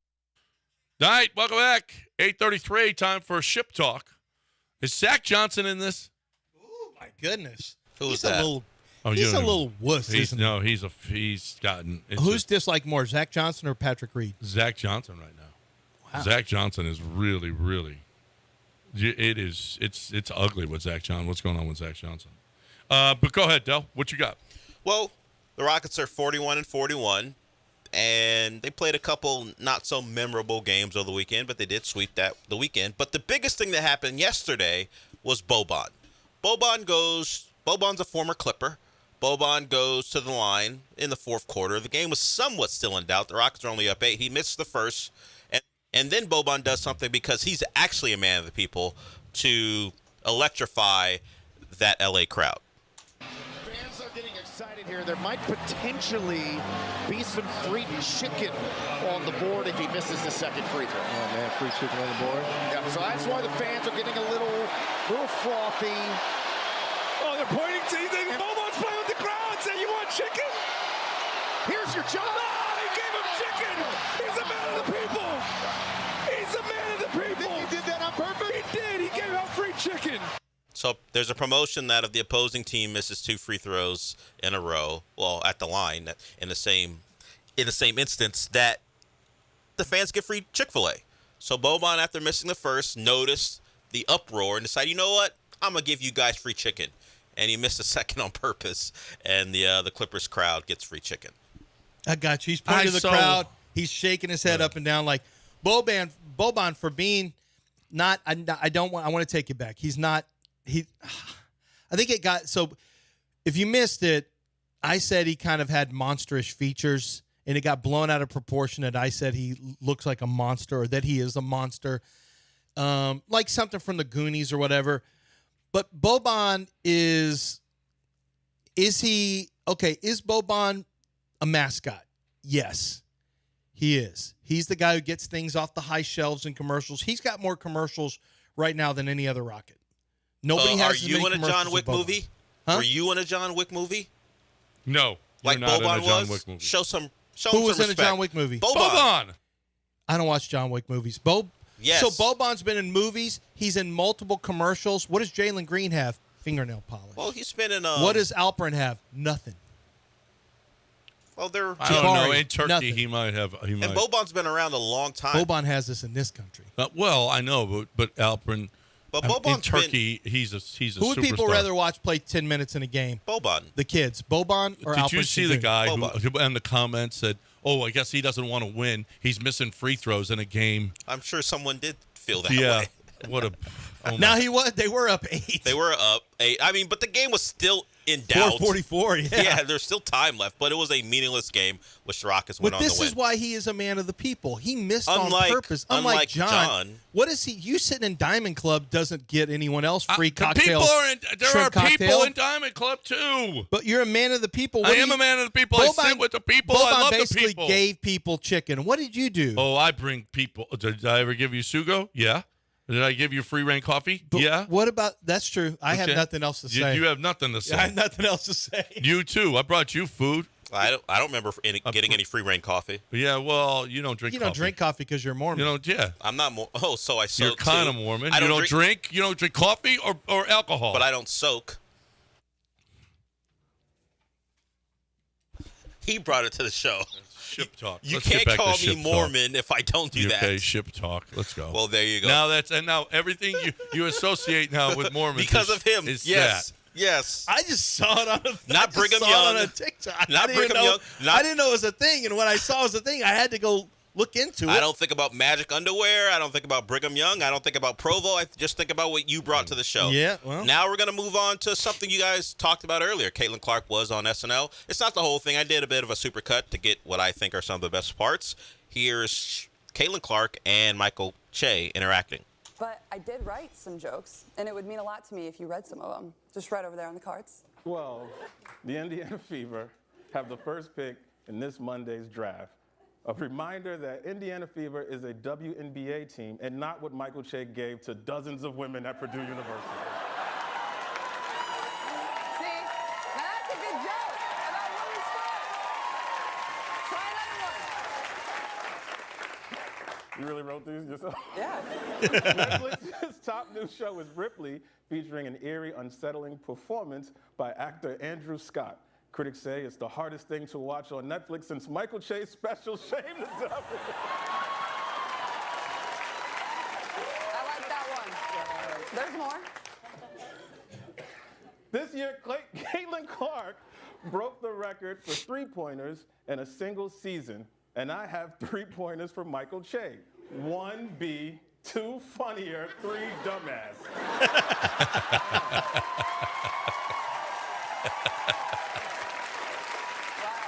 Thanks for doing that, Michael.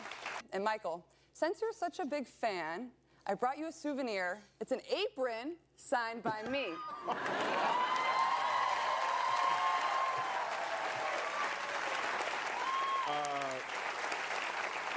Thank you. I can't wait to give this to my girlfriend. You don't have a girlfriend, Michael. Yeah, that's awesome. Good stuff. She's great. I mean, she's must-watch TV. Must-watch TV. Has anyone ascended like she has? I mean, well, last year she was here last year. No, honestly, too. like Tiger. That's it. Yeah. And we knew about Tiger longer. You know, we knew about Tiger was coming up, and everyone. There was a slow build to Tiger, but Tiger Mania went from like a soft roll. It went from a soft simmer to a rolling boil immediately, and that's what Caitlin Clark reminds me of. It reminds me of Tiger and LeBron, those two, because LeBron had that kind of activity, you know, from high school built up, and then the excitement was off the charts. You know, Jordan kind of became Jordan over time, really pretty early. But to me, it's like Caitlin Clark is right there with LeBron and with Tiger in terms of just, and Mike Tyson. Young Tyson, holy crap. Oh, yeah. What about the Fury? Yes. Mike Tyson had something. Must watch. You couldn't miss. Yeah. You couldn't miss that. And Caitlin Clark is, I mean, the TV numbers will never. They're so much higher than they've ever been. The amount of eyes she brought to professional. And it's not because of, you know, it's sad that anyone makes it a racial thing. It's because she does things that we've never seen for women's basketball. The range she has, how prolific she is. And I know there are other women who have range, but she plays with a natural fluidity. And she not only gets points, but she gets rebounds. But we're watching other people shoot right now, right? They don't shoot the same as her. Everything is a little bit, well, this girl actually has a pretty good jumper. Yeah. But in the WNBA draft, they're looking at the WNBA draft. But I'm just telling you, I'd never seen anyone play like her before. Not exactly like her, where she could I wonder if there'll be time. I wonder if Cardoso wouldn't be a better draft pick. We'll see. We'll see going forward. But Indiana can't for pass the money, up on Clark. That's like the argument about drafting. Who was it that it was Jason Williams or Yao? And the question was, Jason Williams may end up being a better player. The Rockets were never not drafting Yao. Yeah, right. The amount of money, like Caitlin Clark, there is no other pick you can make other because she's going to sell out that. They're going to be sold out all the time. You guys have celebrated the Astros winning a series, a big one over the Rangers. Well, Game 1 didn't go well. JP France was terrible. Mm-hmm. And in the midst of all that terribleness was Angel Hernandez. Oh, my God. So they said his game was considered one of the historically worst. So what we're going to listen to is the Rangers broadcast as JP France is struggling and as they get progressively more angry with Angel Hernandez through one at bat. Right zone. Whoa, horse. Wow. Angel, come on now. Yeah, this is a shame right here. This pitch is well off the plate. A little slider. 2-1. And, oh, my goodness. Well, heck, France could finish this game for Houston if he's going to get these calls. What in the world? My goodness. Are we trying? Come on now. That should have been ball 4. 2-2. You have got to be kidding me. What in the world? That's Dave Raymond, though. They always complain. Yeah, but the difference but they were right. They were right. They were not wrong. Yeah. He was not close. No. Angel, that was the worst game. What about Kyle Tucker coming after the pitcher for hitting Jordan twice? The stare down and the bat toss? And then, and then afterwards he said, I mean, he was like, hey, that's not a good look. When's the last time I don't care. I know the first one was in the dirt and it was a curveball. The second one, the guy came 4 times inside. When's the last time you saw Kyle have that kind of... No, he was pissed. That kind of attitude. Yeah. That's the first time I think maybe the first time I ever remember. And he crushed that ball. Yeah. I mean, he crushed it. And then, man, the stare down and the quick bat toss. Yep. Dude, he had a little fire going. It was good to see. Yep. I got a feeling they're going to re-sign him. It might have lit a fire for him. Yeah, I got a feeling they're going to re-sign him now. Oh, okay. 10-year, $38 million, maybe a $380 million deal. That seems likely. Yeah. Our final one comes from, I know, John, you were keeping track because you keep track of all Dodger events. There was a dust-up over the weekend between the Dodgers and the Padres. Jurickson Profar didn't appreciate where a pitch was located, and it started a dust-up. Now, Will Smith, not our Will Smith, the guy who gave up the home run to Howie Kendricks, the catcher for the Dodgers, Will Smith, had comments after this game about Jurickson Profar. It was a little disrespectful. Here is Will Smith on 570 in L.A. Reacts to a pitch inside. What was said between you two? Yeah, I don't know what his deal was. He thought we were trying to throw at him. I don't know why we would have thrown at him. He's kind of irrelevant, but yeah, I don't know. He started mouthing off, and yeah, everybody came out. I don't know why he was throwing such a big deal about that. And the capper to that is yesterday, Jurickson Profar had a big hit to 3-run double to spur the Padres to a win over the Dodgers. Yes. Yeah. Jurickson Profar, but we're getting so sensitive. The slide at second base with the Mets in the Mets game, and then this, he was throwing inside Jurickson. I mean, honestly, we're going to empty the benches.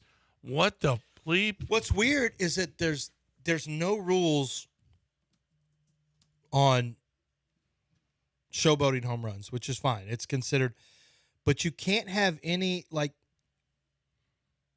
I don't know. You should be able to come inside. Like, that shouldn't be, that's part of baseball too, is trying to gamesmanship of getting part of the plate. Sometimes guys are going to hit backing the guy off the plate. Yeah.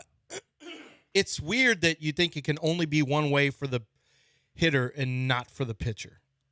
There's going to be, it's going to be a little of both. No, this is a sensitive. They're so sensitive. Did you see? I mean, it was just profanity delay, so I didn't really get to it. Did you see the Mississippi State Ole Miss game? Oh my God! Where a Mississippi State guy pimped a home run, bat flipped, and the Ole Miss coach, "You're supposed to throw him out. You're supposed to." And it was on TV. We heard it on the broadcast. He goes, the ump's like, no, you're supposed to throw him out because like you can't bat flip in college baseball. At least you're not allowed to apparently. Oh man, we're seeing some epic ones though in college baseball though, so they're not calling it. They gave him a warning, and the Ole Miss coach not thrilled. Probably upset. That oh my God! But he was throwing F-bombs on the air. Yeah, the announcers were like, "Wow, I guess he's mad. He's upset." Time to talk right now about Houston Powder Coaters. HoustonPowderCoaters.com, 281-676-3888. What is it that you need powder coated? It's usually a lot of patio furniture. Okay, they do a lot of patio furniture, but they do car parts. When you go there. If you go there, you don't even have to go there because they'll pick up and deliver to you absolutely free. So you don't have to go there. So here's the deal is, you never even have to see anybody. They'll come to your house. They'll pick up the stuff. They'll bring it back. You got to pick the colors. You got to probably we'll talk with Robin, and she'll help you design whatever it is that you're going to do with your patio furniture. But it's going to look like new again. And listen, the stuff that's older is probably better. 10 years ago, the steel was better than it is today. It's going to last longer. It's going to be better. It's going to be sturdier. It may be getting ratty because you need straps or slings or whatever the case may be. They can fix those as well. They do it all at Houston Powder Coaters. And Robin will tell you, send her a text, a picture of your furniture, and she'll tell you straight out, no, you need to go buy new stuff. Or, yeah, we can absolutely do it. And then do it with the colors that you want, hundreds to choose from. So it's really, really, the process can't be simpler or better. You're looking to powder coat, HoustonPowderCoaters.com, 281-676-3888.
Let's talk about Vanderford Air and a chance to get your air conditioning going. It's been hot, man. It's starting a little hot for April. It's in the 80s. Your air conditioner's probably running. Got up to 87 the other day. We know it's coming. Summer's coming. There's no way you can get around it. But what you can do is have yourself ready to be cooled the way it's supposed to be cooled. And Vanderford Air, if anything breaks down with your air conditioning system, they come out there, and there's no overtime charges. There's no emergency charges. There's a lot of AC companies that will get you with that, not at Vanderford Air. They also have a great way to tune up your system and check on everything. They can tune it up and give you a full check to make sure going into the hot season, you are ready to go and that there's no issues that are getting close to breaking down on you. If there are, or if you are having issues right now, they will work on it for you, give you a very fair price, very transparent. They can also give you a price for a new system if you have an older system. So if you're wondering, man, should we just get this fixed or should we get a new air conditioning system? The new AC units are more efficient than ever. Just keep that in mind. But they also are going to do heat load checks on every single room in your house to make sure it's cooling the way it's supposed to, number one. And number two, that you have the right system, the right unit. Not one that's too small, not one that's too big, one that's just right for your home. Company you can trust with 0% financing available for your new systems. It's Vanderford Air. Go to vanderfordair.com or simply give them a call at 281-557-COOL. That's 281-557-COOL.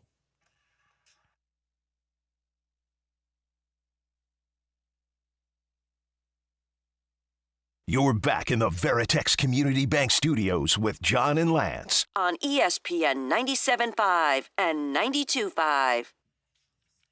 All right, 8:51 on ESPN 97.5 and 92.5. 713-780-3776 is the number to hang out with us here on the show. What about Kelvin Sampson picking up the point guard from Oklahoma? Mm-hmm. I mean, and you see who's number one in the country now? No. After that, University of Houston.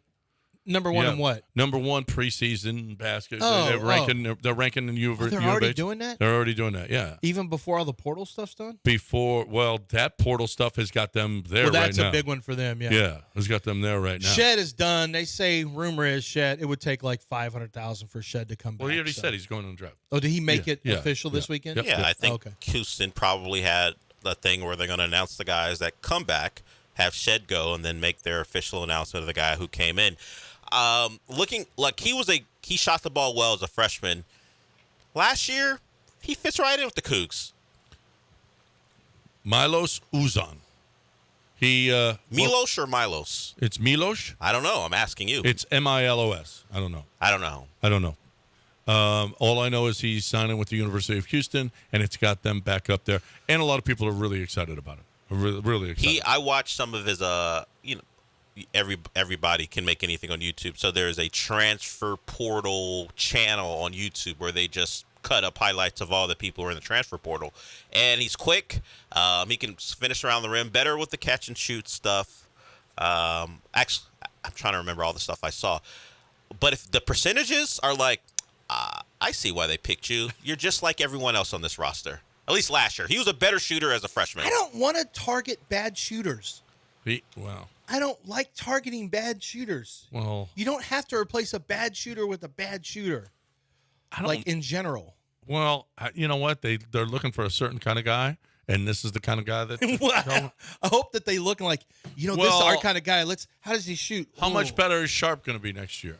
Cryer's coming back. I think Sharp. J1 is coming back. I think Sharp and Cryer can end up being good shooters. Yeah. Like if you look at Tugler's coming back. I mean, they're going to be a really good basketball team. Ooh, you man. look at Uzan last year. All these guys coming back. As a freshman, he shot 40% from three, 47% from the floor. Well, that's good. But as a sophomore, things fell apart for Oklahoma last year. Under 40% from three, under 40% from two, under 30% from three. So I don't know what the fall off was. But it was dramatic. Taking 4 shots, things like that. Oh, the volume? Yeah.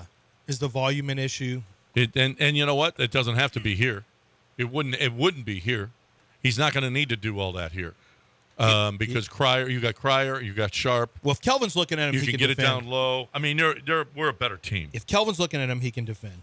Yes, he can defend, and he's the kind of kid that he wants to. Well, he averaged in the year that he shot well as a freshman, he averaged just over 2 threes per game. His volume went up to 3.6, and he was awful last year. So they gave him more responsibility because he had a bigger role, and the numbers and the efficiency decreased as a sophomore. Well, but he only shot the ball 9 times, per game. Just didn't shoot the ball well. Oh, he only shot 9 times per game? Yeah, last year. That's not going to have a huge effect on anything. I mean, you'd like him to shoot better. Yeah, he had 1.2 steals per game, which is nice. And how were his assists numbers? He was a 2-to-1 turnover guy, 4.4 to 2. So I mean, he's not obviously Jamal Shed, but he was a starter on the Oklahoma team. They just kind of fell apart throughout the year. It's a nice addition. I just think he fits right in here. Yep. Can't shoot the basketball. Are you guys excited about Planet of the Apes? There's so many monkey movies that I have to watch. Still have to watch Monkey Man. I do have to watch Planet of the Apes. I still have to watch King Kong Ride Godzilla. Did you watch Chimp Empire?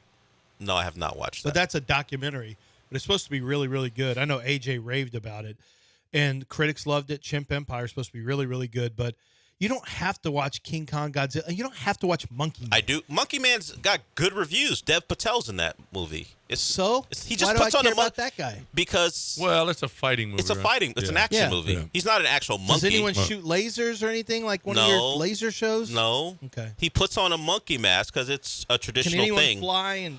It's not a do Marvel like a movie. twirling It's freezer live. move It's or live something? action. Okay. He's a human being, and chimp talk. He happens to put on a monkey mask. He's not an actual monkey. Oh. Well, I like the show. Watch the What trailer. show did I like with the chimp, with the talking monkey butler? It was Umbrella Academy. Umbrella Academy. I like Pongo. that. You like Pongo? Pongo. Have you checked out Gentlemen in Moscow? No. You're going to be back on Mary Elizabeth Winstead. She's in that show? Oh. I know Ewan McGregor's in it. Yeah, she's. Oh, it's why he's there, to make sure nothing happens. Yeah. Last time she did a show Well, I'm with pretty him, su- she broke up his marriage. I'm pretty sure he's the star of the show, so she's there so nothing happens. Yeah, maybe she's there. he's like, I keep her close. No, Or maybe she's like, I got to keep him yeah. close. That's What little Russian hussy's going to try to steal my husband like I stole someone else's I'm husband? telling you, you're going to be back. I've just drifted No, off a little yes, bit. you have. You were No, I so just drifted off a disrespectful little of bit. her last week. I mean, I just drifted just off because a of Mikado or whatever her name is. Michelle. That one. But what And about Miki what Mato? about No. Shogun? What's her name? Mariko. Mariko. Yeah. Mariko-sama. She's down. Are we done with that? Is she down? Oh no, there's 2 more to go. Yeah, there's 2 more episodes. What proof does she have? Do you have that she's down? What do you mean? No, not down with me, but she's like, well, she's down because she's always down. Well, she does just want to die all the time. Yeah, all she wants to do is die. But she seems like she's in now with whatever this little plan. Well, because it that might they lead put her. together. Probably it'll lead to her death. We just need a show called Tea House. You want a spinoff called Tea House? Yeah. A spinoff Well, I mean, on Cinemax? Governor Abbott shut a lot of things down in this in this state. Now we just have to have a spinoff called Tea House. Wait a minute. So there's only 2 more episodes. Is this season 1 or are there more? Shogun? It's supposed to be 1 season. One season? That's it? We'll based see. off a book. Dang it. Oh, We'll we're going to have a see. spinoff. By the way, did y'all see Ripley? Ripley's good. I'm in the middle of it. It's the best shot movie I think it's the best You like because cinematography I've it's- ever seen. Really? Because of the black and white? Oh, well, not just because of black and white. The shots that they have, it's considered like one of the best shots seen. The way they capture Italy and everything, it is. Man, that guy is creepy though. He's real creepy. Well, he's supposed to be. He's very convincing. Oh no, he's a convincing creep. Yeah. Yeah, he's a convincing I creep. hate stuff like that. It's just like you're creeping me out too. I don't want to be creeped out while I'm watching shows. I want to be able to look. What at is it called? A Gentleman in Moscow? A Gentleman in Moscow. I want to look. Is at it Netflix? Mikado-san. That's all I want. It's Paramount Plus. Yeah. You can. That's all. What is it on? Paramount Plus. Paramount Plus. Yeah, you can get it on through Prime. Through Prime, yeah. Yeah, I've got Paramount Plus. Yeah. All right. Yeah, you gotta see it. Time to talk about HRP. If you're at work and you just talk about shows that you're watching, okay, maybe you're wasting time at your job, and then maybe HR will call you. I don't know. That's what we do here, and HR hasn't called us yet. Maybe HR should, though. Maybe HR should call and say, hey, listen, why are you guys talking about shows while you should be working and talking about, Cougs basketball? Well, here's the deal. Is if you have any HR issues, if you have any payroll issues, if you're today's tax day, this is the perfect day to tell you, what are you doing? What are you doing? You don't know anything about taxes. You don't know the Affordable Care Act. You don't know about this stuff. HRP does. HRP has experts in the Affordable Care Act game. They have experts in the tax game. They have experts in HR and experts in payroll. Their technology is second to none. If you're behind, if you don't feel like you're getting everything you should out of your payroll company, or you're trying to do it yourself, don't. HRP.net, 281-880-6525 or HRP.net.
All right, 9:03 on ESPN 97.5 and 92.5. John and Lance along with Dell recapping the weekend. You got any thoughts on anything that went down this weekend? Well, You're more than welcome. Let's recap it. First and foremost, I think the Astros winning 2 games, just winning a series is a big deal, and having the bats wake up was great. Still concerns, this time JP France, still concerns about starting pitching, starting pitching not named Renel Blanco. And you know what? Christian Javier had a good start this last time. It was a good start. It's not a dominant start, but it's definitely good enough to win. We'd like to see old dominant Christian Javier back, but this was still a good. I mean, Christian Javier went into the 7th inning. When does that ever happen? He's got to have like a no-hitter usually with his pitch counts. I know. He actually went 7 innings, and he was still in the 80s, I think. I don't think he got. Oh, from a pitch count standpoint? Yeah. Oh, it was one of his more efficient. Yeah, which is not like him. Games, not like him. So I like that. The strikeout per 9 is down, but when you're high strikeout per 9, you're also throwing a lot of pitches. How much do you like this?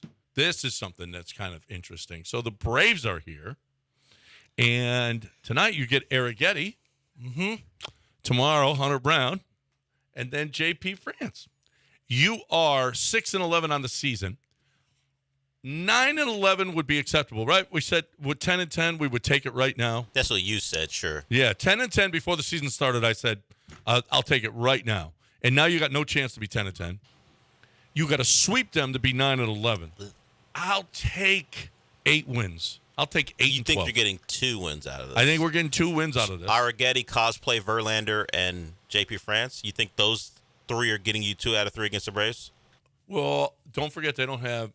I don't care who they don't have. They don't have Strider. Let's talk about what we don't They have. have Vines, Lopez, and Fried. When Fried just crushes us.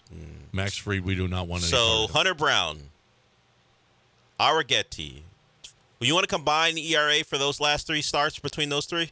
You want to do that? You want to play that game? Yeah. No, you don't. No, you don't want to play that game. I don't want to play any of those games. I don't want to play any game that says combined and Hunter Brown in there. That's not what I'm hoping to do. But you know what? Let's actually look at this positively. What if Arrighetti, who had a good first couple innings, what if this is his chance to get back, that he's comfortable at home? And what if this is his opportunity to show you what he can do? What if he just had a rough first start? Yeah, well, I hope so. I hope that's the case. Don't you? We all hope that's the case, right? Yeah. I mean, there's a chance he just had a rough first start and he's fine in game 2. How about we be positive? Hunter Brown will probably suck. Let's move to the third game. I thought you wanted to be positive. I'm not going to waste time on Is Hunter that Brown. as positive as you can get? Yeah, I'm hoping Arrighetti's going to be okay. Hunter Brown just sucks. I'm hoping you win a shootout. I'm going to be at that game. So, maybe if the Astros win 9-6 would be cool. And Hunter just gives up 6 and 2 2.3. You want to sit through 6 and 2 2/3? No, runs? he gives up 6. No, I'm saying you want to sit through 6 runs and 2 2/3. Well, I may not want to, but I just How have about we to. get him out of the game? I mean, you got to save the bullpen. Hunter usually gets his full. Save Hunter him? He gets off usually. He gets his full nut off. Oh, whenever whoa! Well, I don't think Yeah, you better dump. You me can't there. say that. Actually, yeah, what is the matter with you? I don't know why I said that. Wow. He just unloads all of John, his runs. look to your left and scold. Speaking of HRP, scold this guy. No, I didn't. It didn't come out the way I wanted it to. And I didn't come out the way I wanted it to. You said it. Stopped, what I meant was he's going to unload everything. He's going to this whatever guy, runs he has stored up, it's gone. No, there's nothing that you can say to That's dance around probably this. The better way to say it. No, the way you said it was interesting. It was interesting. Neat stuff. So anyway, I guess 1 out of 3. I think I take right now. Better hope for 1 out of 3. There it is. I think I take 1 out of 3. Wait, who's the third game? Oh, JP France. France against Max Fried. Yeah. I mean, well, Vines and Lopez. We got Arrighetti and Hunter Brown. You better smack them around. I'm hoping I hope you're right about Arrighetti. I hope we just saw, a rookie coming out there. It was the third inning, though. He looked really good the first 2. Yeah, third inning, maybe whatever happened. Hunter Brown couldn't get through 1. Hunter Brown's having a hard time getting to 2 innings. Innings. It's becoming an impossibility to get out of 2 innings for Hunter Brown. Wow. So that's why I know there's going to be a lot of runs scored in my game that I'm going to. Especially with the way the offense is hitting for the Astros. Jose Altuve, big weekend, as always. He's killing the ball right now. You had Kyle Tucker with a home run and a stare down. Yep, Jose Altuve, best player in the American League, again, as he always is. You had Joey Loperfido, the Astros' first base home run hitting sensation. 10 home runs so far through 13 games. Strikeout total's really high. Dana Brown said he wants to see a little less swing and miss, a little knock down the strikeout totals maybe before he comes up. So something to keep an eye on, but fun to watch somebody that we have coming up that might have some power and be a future dude. You had Pedro Leon hit his first home run of the year. Pedro Leon had a home run. That's nice. Yep. You have Justin Verlander made his second start pain-free through was it 77 pitches that he had? But he was pain-free after that, so closer and closer to him coming back. You had UFC 300 card, which was incredible. Just some really, really intriguing young fighters on that card. It got me really excited. I had no idea how much my son Sebastian knew about the UFC. He knows everything about all these fighters. He knows who they've been beaten by. Like, I don't rent that many UFC fights. He watches everything on YouTube. Oh, yeah? He knows everything about all these fighters. It's amazing to me how many different angles and how much people are because that's a pay-per-view deal. Yeah. And how many people are tweeting out that the Max Holloway knockout was phenomenal. I saw it in 17 different angles. Yeah. People sent out. I mean, it's incredible.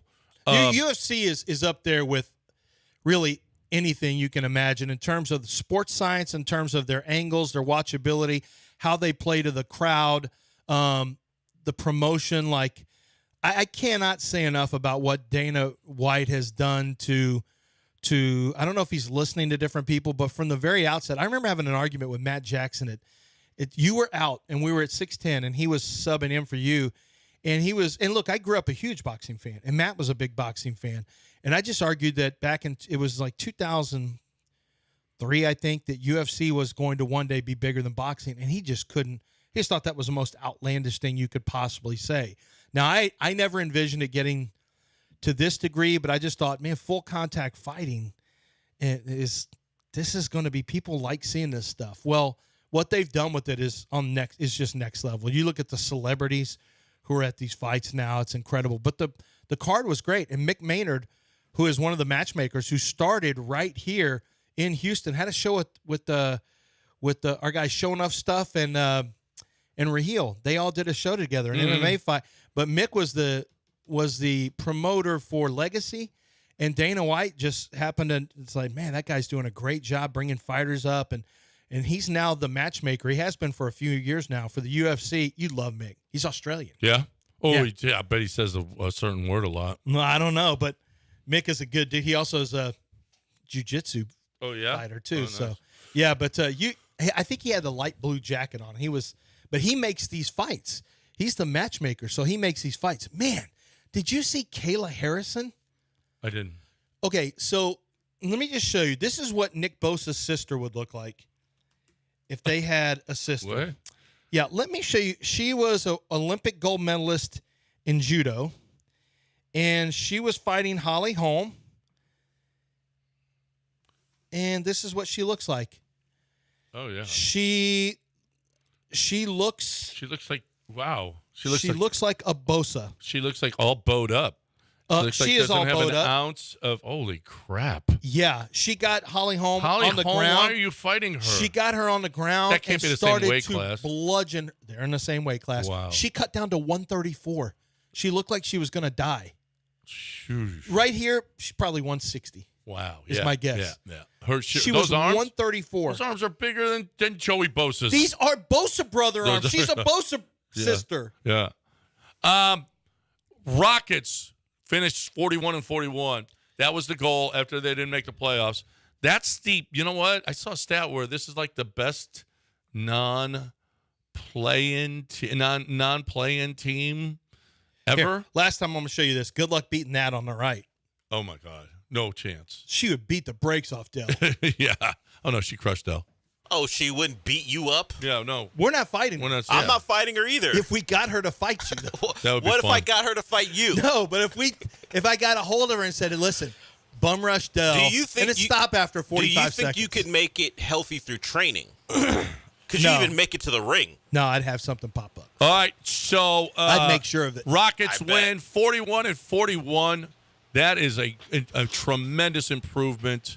We need to recap that. I'll see if we can't get somebody to talk about that improvement and what it means going forward here. They still got decisions to make, though.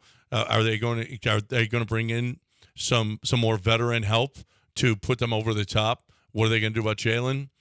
What's the plan with? I mean, Tari Eason missed 60 games. Amon missed 21 games. As many games as Alpi missed, and this team finished 41-41 with a lot of their best players down for the year. I mean, this could have been a play-in team.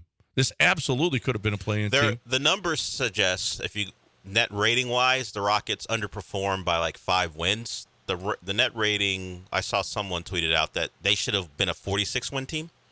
So even injuries included, but that team, the way they played throughout, that should have been a play-in team if you look. But they just, for some reason, didn't make it to that 46-win mark. So a lot of things to be excited about, but decisions, like you said, have to be made.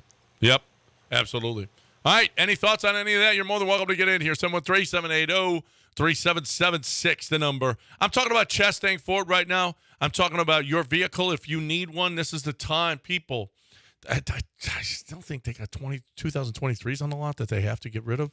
They'll do anything to get those off the lot because the 2024s are all here lining up, looking beautiful. And if you need a 2020, you want a 2024, that's fine too.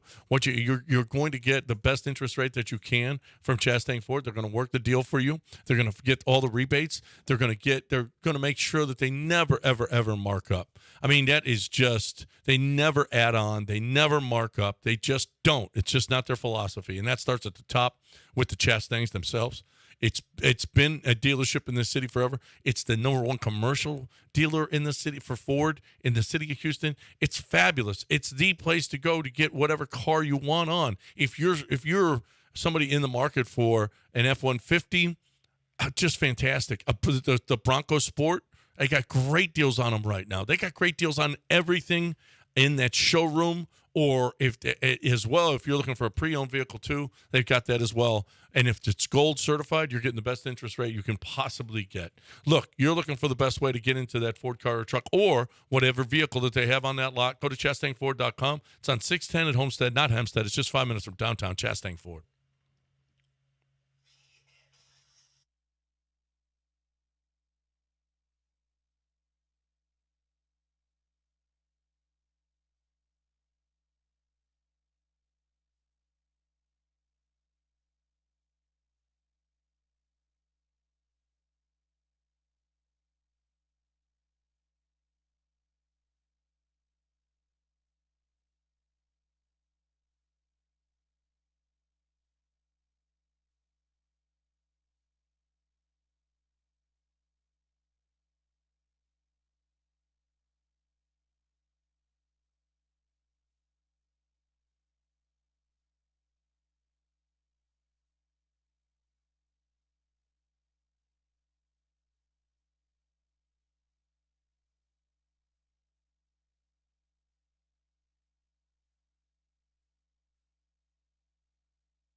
You're back in the Veritex Community Bank Studios with John and Lance. On ESPN 97.5 and 92.5. All right, welcome back here on ESPN 97.5 and 92.5. What you want to talk about? Get on in here, 713-780-3776. John, Lance, and Dell here with you. We will be out at the Chevron Championship on Wednesday. I know y'all looking forward to that because you guys love. I mean, women's golf has been, gets nothing but great response. Well, right? people really enjoyed you starting off a Monday after a big weekend with golf talk. It was like the Masters. I'm just reporting what Scottie Scheffler won his second Masters. Whoever that is. I'm just reporting what the people said, not my opinion. Scottie Scheffler is Steven Scheffler's son. He played college basketball. Remember Steven Scheffler? Oh, yeah, from Purdue or Iowa? Purdue. Yeah. I'm pretty sure it's his dad. It's not his dad, I don't think. They moved from New Jersey when Scottie was 8 years old, and he picked up Randy Smith at Royal Oaks. He said, hey, I want to learn some golf. Royal Oaks here? No, Royal Oaks here in Dallas. Oh. And he's been with him ever since. And Randy Smith also taught Justin Leonard and Ryan Palmer and other guys. Do we know any caddies? Names? Yeah, Scott Sagenak has been on the show a couple times. Okay, other than the guys that you met somewhere, are caddies well known? Well, you only had Fluff. I guess if you were Tigers caddy, Fluff. people would know you. Are there any such thing as a known caddy? Because it was interesting. Yeah, listening. Bones McKay. Yeah. Okay, listening to the caddy for Scheffler talking to Scheffler seemed to really trust whatever his caddy had to say. Really trusted him. Yes. No, and the dude is making bank. He's made more money this year than Rory McIlroy. The caddy has. Well, stop sucking, Rory. Well, that's the problem. Rory sucks. And dude is making more money, has made more money this year than Rory McIlroy, the caddy. That'll tell you how good Scottie Scheffler is. How well he's played. He got another 360,000 yesterday. Did the caddy? We're not calling JP France J6 France. It's not funny, Dell. Don't laugh in there. I can hear you off the microphone. It's not funny to call him J6 France just because he has the Constitution on his forearm or whatever. He has printed in. What do you enjoy more, cosplay Verlander or J6 France? Well, what do you mean cosplay Verlander? Well, What's that mean? Well, Hunter Brown is Oh yeah, cosplay Verlander. He is cosplay. Yeah. I actually enjoy cosplay Verlander better. I like J6 France. He does look like it could be a J6er now. He does. Why? Because he has he's got mustache? the Constitution on his arm. Yeah, it's got everything because he has you need. a mustache. Because do you see him with a flagpole smacking people? With the glasses and the tattoo. It all works. By the way, I saw. Did you see the J6ers are suing the police? The police that were there. What are they suing them the police department treated him badly. I saw that when that guy's screaming like "Help!" The police officer's going "Help!" He's being crushed in the thing, and like I could see, that's man, that guy deserves to be sued. The playoffs are set in the NBA. Well, the play-in games are about to go off, and we'll figure it out. It's the Lakers and the Pels. Oh my phone just called 911. Why? When I said help like that on the show. You have life alert on your phone? I don't know what. Watch this. Help! Don't do it again. No, I didn't do it that time. I don't know. I'd never seen this before. It just said calling emergency services. 3, 2. Oh, no, I'm just doing a show. Maybe it heard J6. Maybe it did hear J6 and wants to turn you in. Maybe Big Brother is your watch. Oh, I don't want. Yeah, we found one. Do you think? No, I'm just doing a show. John was gone on J6. I don't think J6ers call themselves J6ers though. I don't think they put themselves in that category. They're just freedom fighters. J6er. I don't think they call themselves J6ers. There is a J6 choir. Is it? Yeah. Oh yeah. Good. What were we talking Unless about? Unless that was again? a joke. We were talking about the NBA playoffs. J6 oh yeah, the prison Pels. choir. That may be a joke. The Pels and Lakers. So because that dirty ass trash ass city, Philly didn't expect the Sixers to be in the play-in. They have to move the game to Wednesday. It was supposed to be on Tuesday, but they're moving it to Wednesday because the Flyers have the arena on Tuesday night. Oh, yeah. So they're moving it. So it messes with the schedule of everybody. Everything's switched around because. Well, they go Wednesday, Friday, Sunday then. Yeah, but not really because somebody would have gone Wednesday, Well, normally Friday, the 7-8 teams get to play on Tuesday because if they win, they get more time off. Yeah, gotcha. But because of this, that got moved. I gotcha. Yeah. Oh, well. Yeah, it happens. I feel bad for those 7-8 teams that got screwed on it. Well, to be fair, they would be in the playoffs before the play and stuff happened. They would have qualified for the playoffs. They wouldn't have to play the extra game.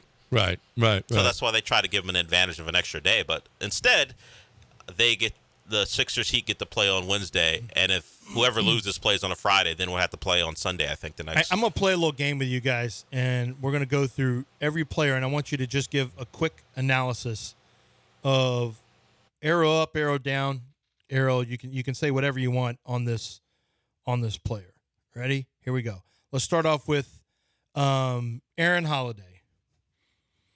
Yeah. Did a nice job. Don't care if he's. I don't really see him as a member of the future. Amen Thompson. The rookie year for Amen Thompson. It's like a rocket. Mm-hmm. Up. Arrow way up. Arrow way up. What are your thoughts on him moving forward? I think he's going to be a great piece. I do. Mm-hmm. I really think he's. And he called him. Ime called him a. What was the guy for Golden State Warriors that was the utility guy? Oh, Iguodala? Iguodala. He called him Iguodala. Yeah. I am interested to see where they profile him going forward because the thought was he's the point guard of the future. And obviously because of Fred VanVleet, that's going to get pushed aside for a little bit. So I wonder where they best see him. And Iguodala was a bit of a secondary ball handler, was a wing defender, and could. Isn't that Amen? For now, but did they draft him to be that, or did they draft him to be a point guard? Well, we'll see. Like, I'm not sure he's fully grown. He's at 6'8". Like, let's see what he becomes. He rebounds great. He defends. Like, I don't think it's crazy that he could become a 3-4 almost. Yeah. I mean, he's not a stretch 4. What's crazy is you may have Ben Simmons with some balls. A guy who can – now, Ben was a very skilled passer and all that. Ben just mentally did not have it. Amen Thompson does not have a problem with his mental toughness. No. I think for me, Amen Thompson, who is a bigger part of this team in 2 years? Amen Thompson or Jalen Green? Amen. Amen Thompson or Jabari Smith? I think probably Amen. I'm going to go Amen also. Oh, yeah. His ability to get down to snatch it, what he can do is grab it off the board. What about Cam? No. Cam, I need to see – I want to see if it works out with Cam emotionally. I think it is going to. From the comments from Ime about Cam, too. Can he be okay coming off the bench, yes or no? No, I don't think he's coming off the bench going forward. Well, then Jalen's gone. Yeah. But where's Amen? Then what are the odds of Jalen being on this team in 2 years? I think lower. I think a lot of it has to do with what you've got behind him and what he can bring to the table. He can really help you fine-tune the ability to piece an explosive wing player and move him. Like, you can kind of fine-tune your roster by moving him for the piece you really want, if that's what you choose to do. Do you see it? Amen Thompson 1. I'm talking about after next year. Amen Thompson 1, Cam Whitmore 2, if we're just going to call out positions. Dillon 3, Jabari 4, Şengün 5. Yeah. So the new backcourt would be Cam and Amen. I'm not sure. In 2 years, because Fred's back. Yeah, after next year. Yeah, right. Is that a worse backcourt? Is that not as good potentially as Jalen and Fred in 2 years? It could end up being a more explosive, a more consistent backcourt. Yeah. It's certainly more dynamic from an athletic standpoint. I'm not sure that Amen is going to be the one, though. I don't think he's going to be the one. I'm not sure either anymore. And where does Tari Eason go? Tari Eason is Mr. Utility. I think he's more like sixth man of the year. He's future sixth man of the year is what he is. He's going to score enough to be the future sixth man of the year, Tari Eason? He's 12 a game. That's generally is not getting it done. And did you let me finish? And 14 rebounds a game. That's still... And 8 assists. That's a scoring award generally. It typically is. Jock Landale. From the beginning to the end, I have a better feeling for him now than I did. But he actually contributed more. The Rockets obviously did not love him because they went and got Steven Adams. Jalen Green. Jalen Green, I still got a down arrow. I'm still in you got down arrow. I'm still in I got a neutral. I'm in neutral for me. Yeah. Well, now, if he but here's the finished, deal. I thought he'd take a big step again. Now, if he would have finished, I had more expectations for him. But if that's he would have finished, that's why I got a down If arrow. he would have finished the last 7 games, you would have a completely different output. I mean, different outlook. If Jalen had finished, if he had kept playing the way he was, yes, but he didn't. Cam Whitmore up. I'm arrow up on him, and even after the picture of him slouching on the bench. Yep. Because that attitude apparently hasn't changed.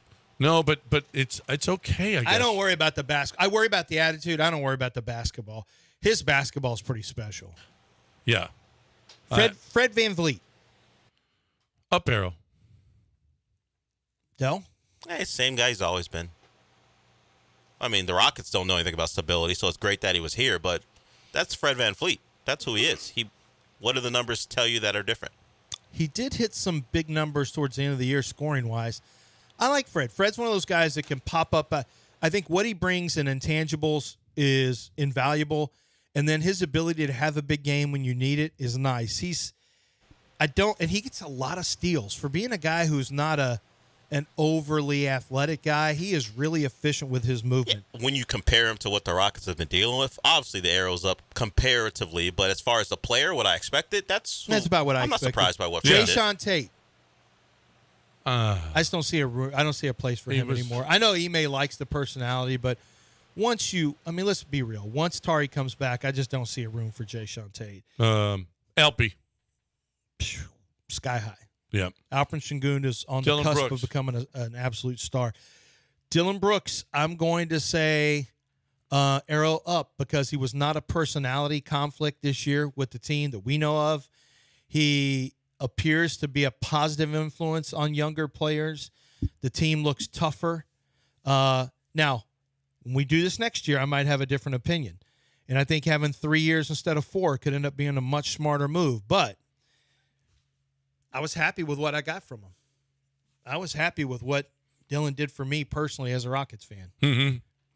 That's it. Anybody else? Yeah, Jabari. Oh, Jabari. I was presently Improved. Yeah, I did. I thought he did too. Improved, better. I've got a better feel for his. I think he's a confident shot maker when he needs to be. I think he can. I don't think he's in his own head as much as he clearly. He enjoys playing for a structured, disciplined coach more than what he was playing with Steven Silas. I like the fact that he leaned into a little bit more post-up turnaround game. He's got that in his bag, which is nice to see. You know, the scorer Jabari from college came out a little bit more, and that's about it. So, in general, Jeff Green was nice while we knew you. That's fine. Boban, keep him for the bobbleheads or whatever. That's fine if you want to keep him. Reggie Bullock, he'll be gone. Nate Williams, nothing. Tari Eason, incomplete. Can't make a comment on Tari because just didn't play enough. What we saw, though, was pretty damn good. Yeah, both years. Pretty But damn we good. know what he's going to be. 931 ESPN 97.5 and 92.5. 713-780-3776. 1 segment left, then we hit News of the Weird. Right now, though, how about, I don't know if you're in the market. If you're in the market for a home, you want to find out how much, if you put so much down, this home costs so much, you want to get a scenario quote, you can get that in minutes. And you can get that from Kent at Dream Rate. Dude loves mortgages, geeks out on mortgages. He is a mortgage nerd. It's just. Have you gotten clearance that you can call him a mortgage nerd? No, I don't. Is that upset? Does he? I don't. Do you know if that. he's okay with that? I have no idea. Okay, but you believe that he is a mortgage nerd. I only say what I believe. That's Okay. all I can do. All right, fair That's enough. all I can do. They get an air check every day, and there's yet to be a complaint, so I guess he's fine. Well, you don't know that. I mean, we got to ask. I would have been told because I have to send probably. these every day. Or he's afraid to say anything because he knows John will lay him out even worse on the air. I could. You got to shop your loan. If you're not using a broker for your mortgage, you're doing it wrong.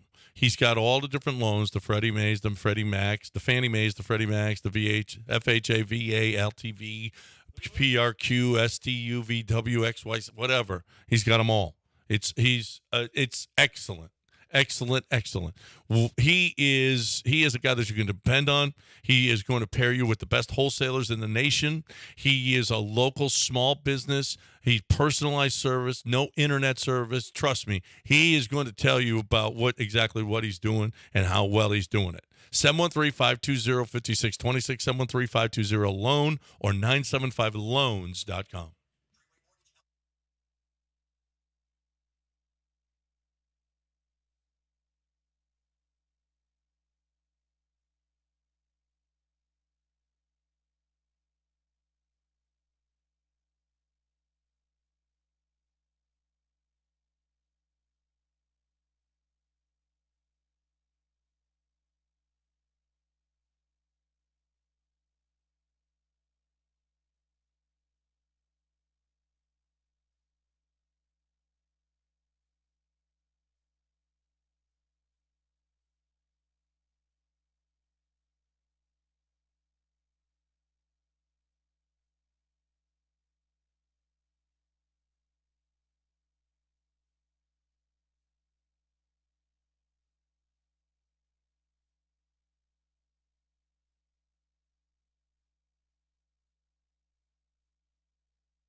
You're back in the Veritex Community Bank Studios with John and Lance. On ESPN 97.5 and 92.5. All right. Anything that we missed from the weekend, boys? We hit the NBA. WNBA draft is today. Caitlin Clark will go first. I have sources that have told John, yeah. Yeah, because her boyfriend is working now for the Indiana Pacers. Yeah, that's starting to look like that may be the little hint that we got there. Right. Yeah, UFC 300 card was great. A lot of good fights there. We had Rockets winning to finish 500. Do you think her boyfriend, like he's going to work for the Pacers, obviously, because they're going to be in the same building working. Do you think before she leaves, he goes, "Hey, Caitlin, can I have the credit card?" And she just hands him the credit card. Yeah, go treat yourself to something nice. Is that how? Do you think that's how it goes? It's going to be like a John situation. she's going to be the boss of him. Well, he's like an intern for the Pacers. Yeah, he's moving from wherever he's from to be with her, and that's a very nice thing. And of course, we all know. Well, I hope they stay together. Yeah, good luck with that. For him. For his sake, I guess, because she's going to be raking it in for years and years to come. Hey, it'd be good for just a guy to come up and be a trophy husband. How about he gets to be a little arm candy and he gets to let her be the breadwinner and he gets to stay at home with the kids. Is he attractive? I mean, I don't know. You be talking about how cute guys are, so I don't care. It doesn't matter. He's a fine-looking young man. It doesn't matter. He's 6'6". She's 6 feet. Let him get What does that matter his about job how is one attractive he thing: is? make tall children. Yeah, make tall kids. If they make tall kids, holy Can you crap. imagine Caitlin's ball handling and shooting on a 6'3.5" girl? Or a boy? What about a 6'6" boy? Yeah, that's just. That's really? A 6'6" white kid, just big regular. deal. Shoots? Great. Good luck over there at wherever he's going, Central No. Michigan. Enjoy. You can He'll play at Purdue. anywhere Enjoy now. He'll play at Purdue. Are you kidding? He'll play at Purdue. One of the stories this A year was that the 6'6" Final Four had too many white guys in A it. 6'6" white guy who That can wasn't a shoot. story for who? Way too many white guys. Who's That the wasn't story? a story. Yeah. Where was that the story? Well, it's not so they weren't complaining about it, but it was. what was it? Jason Whitlock was like, look at these teams. Oh, Jason Whitlock. It's all okay. white. You What didn't- happened to the you Well, didn't- he black speaks athlete? for your community. I'm Bill. glad you told me what Jason Whitlock thinks Yeah. about race. Yeah, Jason Whitlock. Too many white guys, what A he said? 6'6" No, white guy. He actually said. He said, Come on. Look at it's a different world now. It ain't just about black athletes anymore. It's the most dominant players in college basketball, men's and women's, were white. Dominant. Yeah, I mean Zach Edey. Klingon. We got to claim him. We got to claim Zach Edey now. Klingon. If you have a drop of white, you're white. Oh, boy. That's the rule. That's not the rule. I'm just kidding. That's what Amon Ross St. Brown's dad says. Too what? Klingon, yeah. The only person who saw that as a story was Jason Whitlock. Well, I was just trying to point out that a 6'6" white guy at Purdue doesn't move the needle on it. No, it doesn't. It's A 6'3" shooting point guard you combine even more size with Caitlin Clark's skills. Well, we'll see if anything moves the WNBA. Anything, even Caitlin Clark. Oh, she will. I don't know. We'll see. She will. We'll see. Well, look at what golf had with Tiger. Yeah. People who never watch golf are watching golf on a regular basis. Now, they only wanted Tiger to win. They primarily only cared about Tiger, and they went away when Tiger was gone. Well, the only games that we'll ever see are Caitlin Clark. What, I know. 36 of her 40 games. Look at the TV ratings when Tiger was good. Yeah. Caitlin Clark, it's the same effect. So when she plays, I'm going to predict you're going to watch over-under on you watching Caitlin Clark games next year. 4.5. I'm going to say over. I don't know if that's a good number. I mean, it may be accidental, but if you stumble on it, you'll keep when watching. do they play? I don't even You'll know. keep they watching. play on the weekend, just like. No, but like in the summer? No, you'd have to flip your channels to find it. But when you Yeah, find what it, are I you bet you're watching staying in the there. summer besides Astros baseball? It's what? What are you watching in the summer besides Astros baseball? Astros baseball's I said enough. besides Astros baseball. That's enough. They don't play at the same time all the time. Well, they play in the summer, though, They right? won't always be a conflict. They play in the summer. Yeah, right? but it might be a middle of the afternoon on a Saturday. The Astros have a night game. What else did we miss this week? You're going to watch. I feel like we missed something else. Well, if she's really good. Clark versus Taurasi, you'll watch. Oh, that is. No, that's a must-see matchup. You'll watch that. She going to point to the center of the ring? Get out here? I don't think they're going to fight each other. Point to the center of the court? It feels unlikely that they're going to fight. I'd like to see I'm it. sure you would like to see it, but I don't think that's going to fun. happen. That's fun. You didn't mention Chelsea Everton today at 2. No one We haven't mentioned cares. that. Chelsea. Are you guys going to stay out of relegation? Yeah, we're fine. We just went to West Ham and won a game. No, we're fine. Don't worry. Are we're you? fine. Aren't you like 2 points ahead of like Luton Town or something like that? By the way, one of the draft guys, the guy named who's in the International Pathway Program, he played soccer in the Premier League Academy when he was young, and then has played rugby. His name is Travis Clayton, Travis Clayton. And I said, which academy? And the guy from England who I was talking with, he said Fulham. I went, really good mid-table team. undraftable, You guys, terrible. shout out to you rooting for not even the Clippers. You're rooting for what's this version? You're like rooting for this year's Jazz. That's the team you root for. Everton. Your team sucks. Yeah, we suck. No, it's not. It doesn't. It doesn't bother 27 me. points. That doesn't bother me. Fighting off a recently promoted team to stay out of relegation. What fine. a trash team you are. That's fine. The only thing we didn't talk about, Mark Pope. Relegation walking champs. in with the trophy off the bus. And the rest of the title team. And the title team for 96 was there. Got to win the crowd, win the press conference. And it was packed. Yeah, it's Kentucky basketball. Will Mark Pope succeed? Well, try that fan base. Let all Calipari's players start helping Calipari at Arkansas. Those people will beat them into By the way, oblivion. DeMarcus Cousins said it. He goes, look, Arkansas is going to get the players because that's what Cal does, and Kentucky's going to be like he called him pretty much second tier now without Calipari. DeMarcus is one of Cal's guys. Well, that's a question with Alabama with Kalen DeBoer. My son worked at his first A game, which is their spring game at Alabama. But my question is, does Alabama keep getting Alabama players? Does Kentucky keep getting Kentucky players? We already saw with the Astros. We're not, now that all the analytics guys go, we get Abreu's and Monteros. So is James Click going to go down as one of the all-time martyrs in Astros history when this plays out with their new old school baseball approach? Is this going to go down as like James Click, like, hey, why didn't we show James Click more respect? Absolutely. That's a good question. I mean, the only GM ever to be fired for non-cause. And we didn't even care, like, bye. Yeah, right. And now I'm like, hey, he put together a hell of a bullpen, that James Click. I don't think he would have given that Montero deal. Or that Abreu deal. We don't know that either.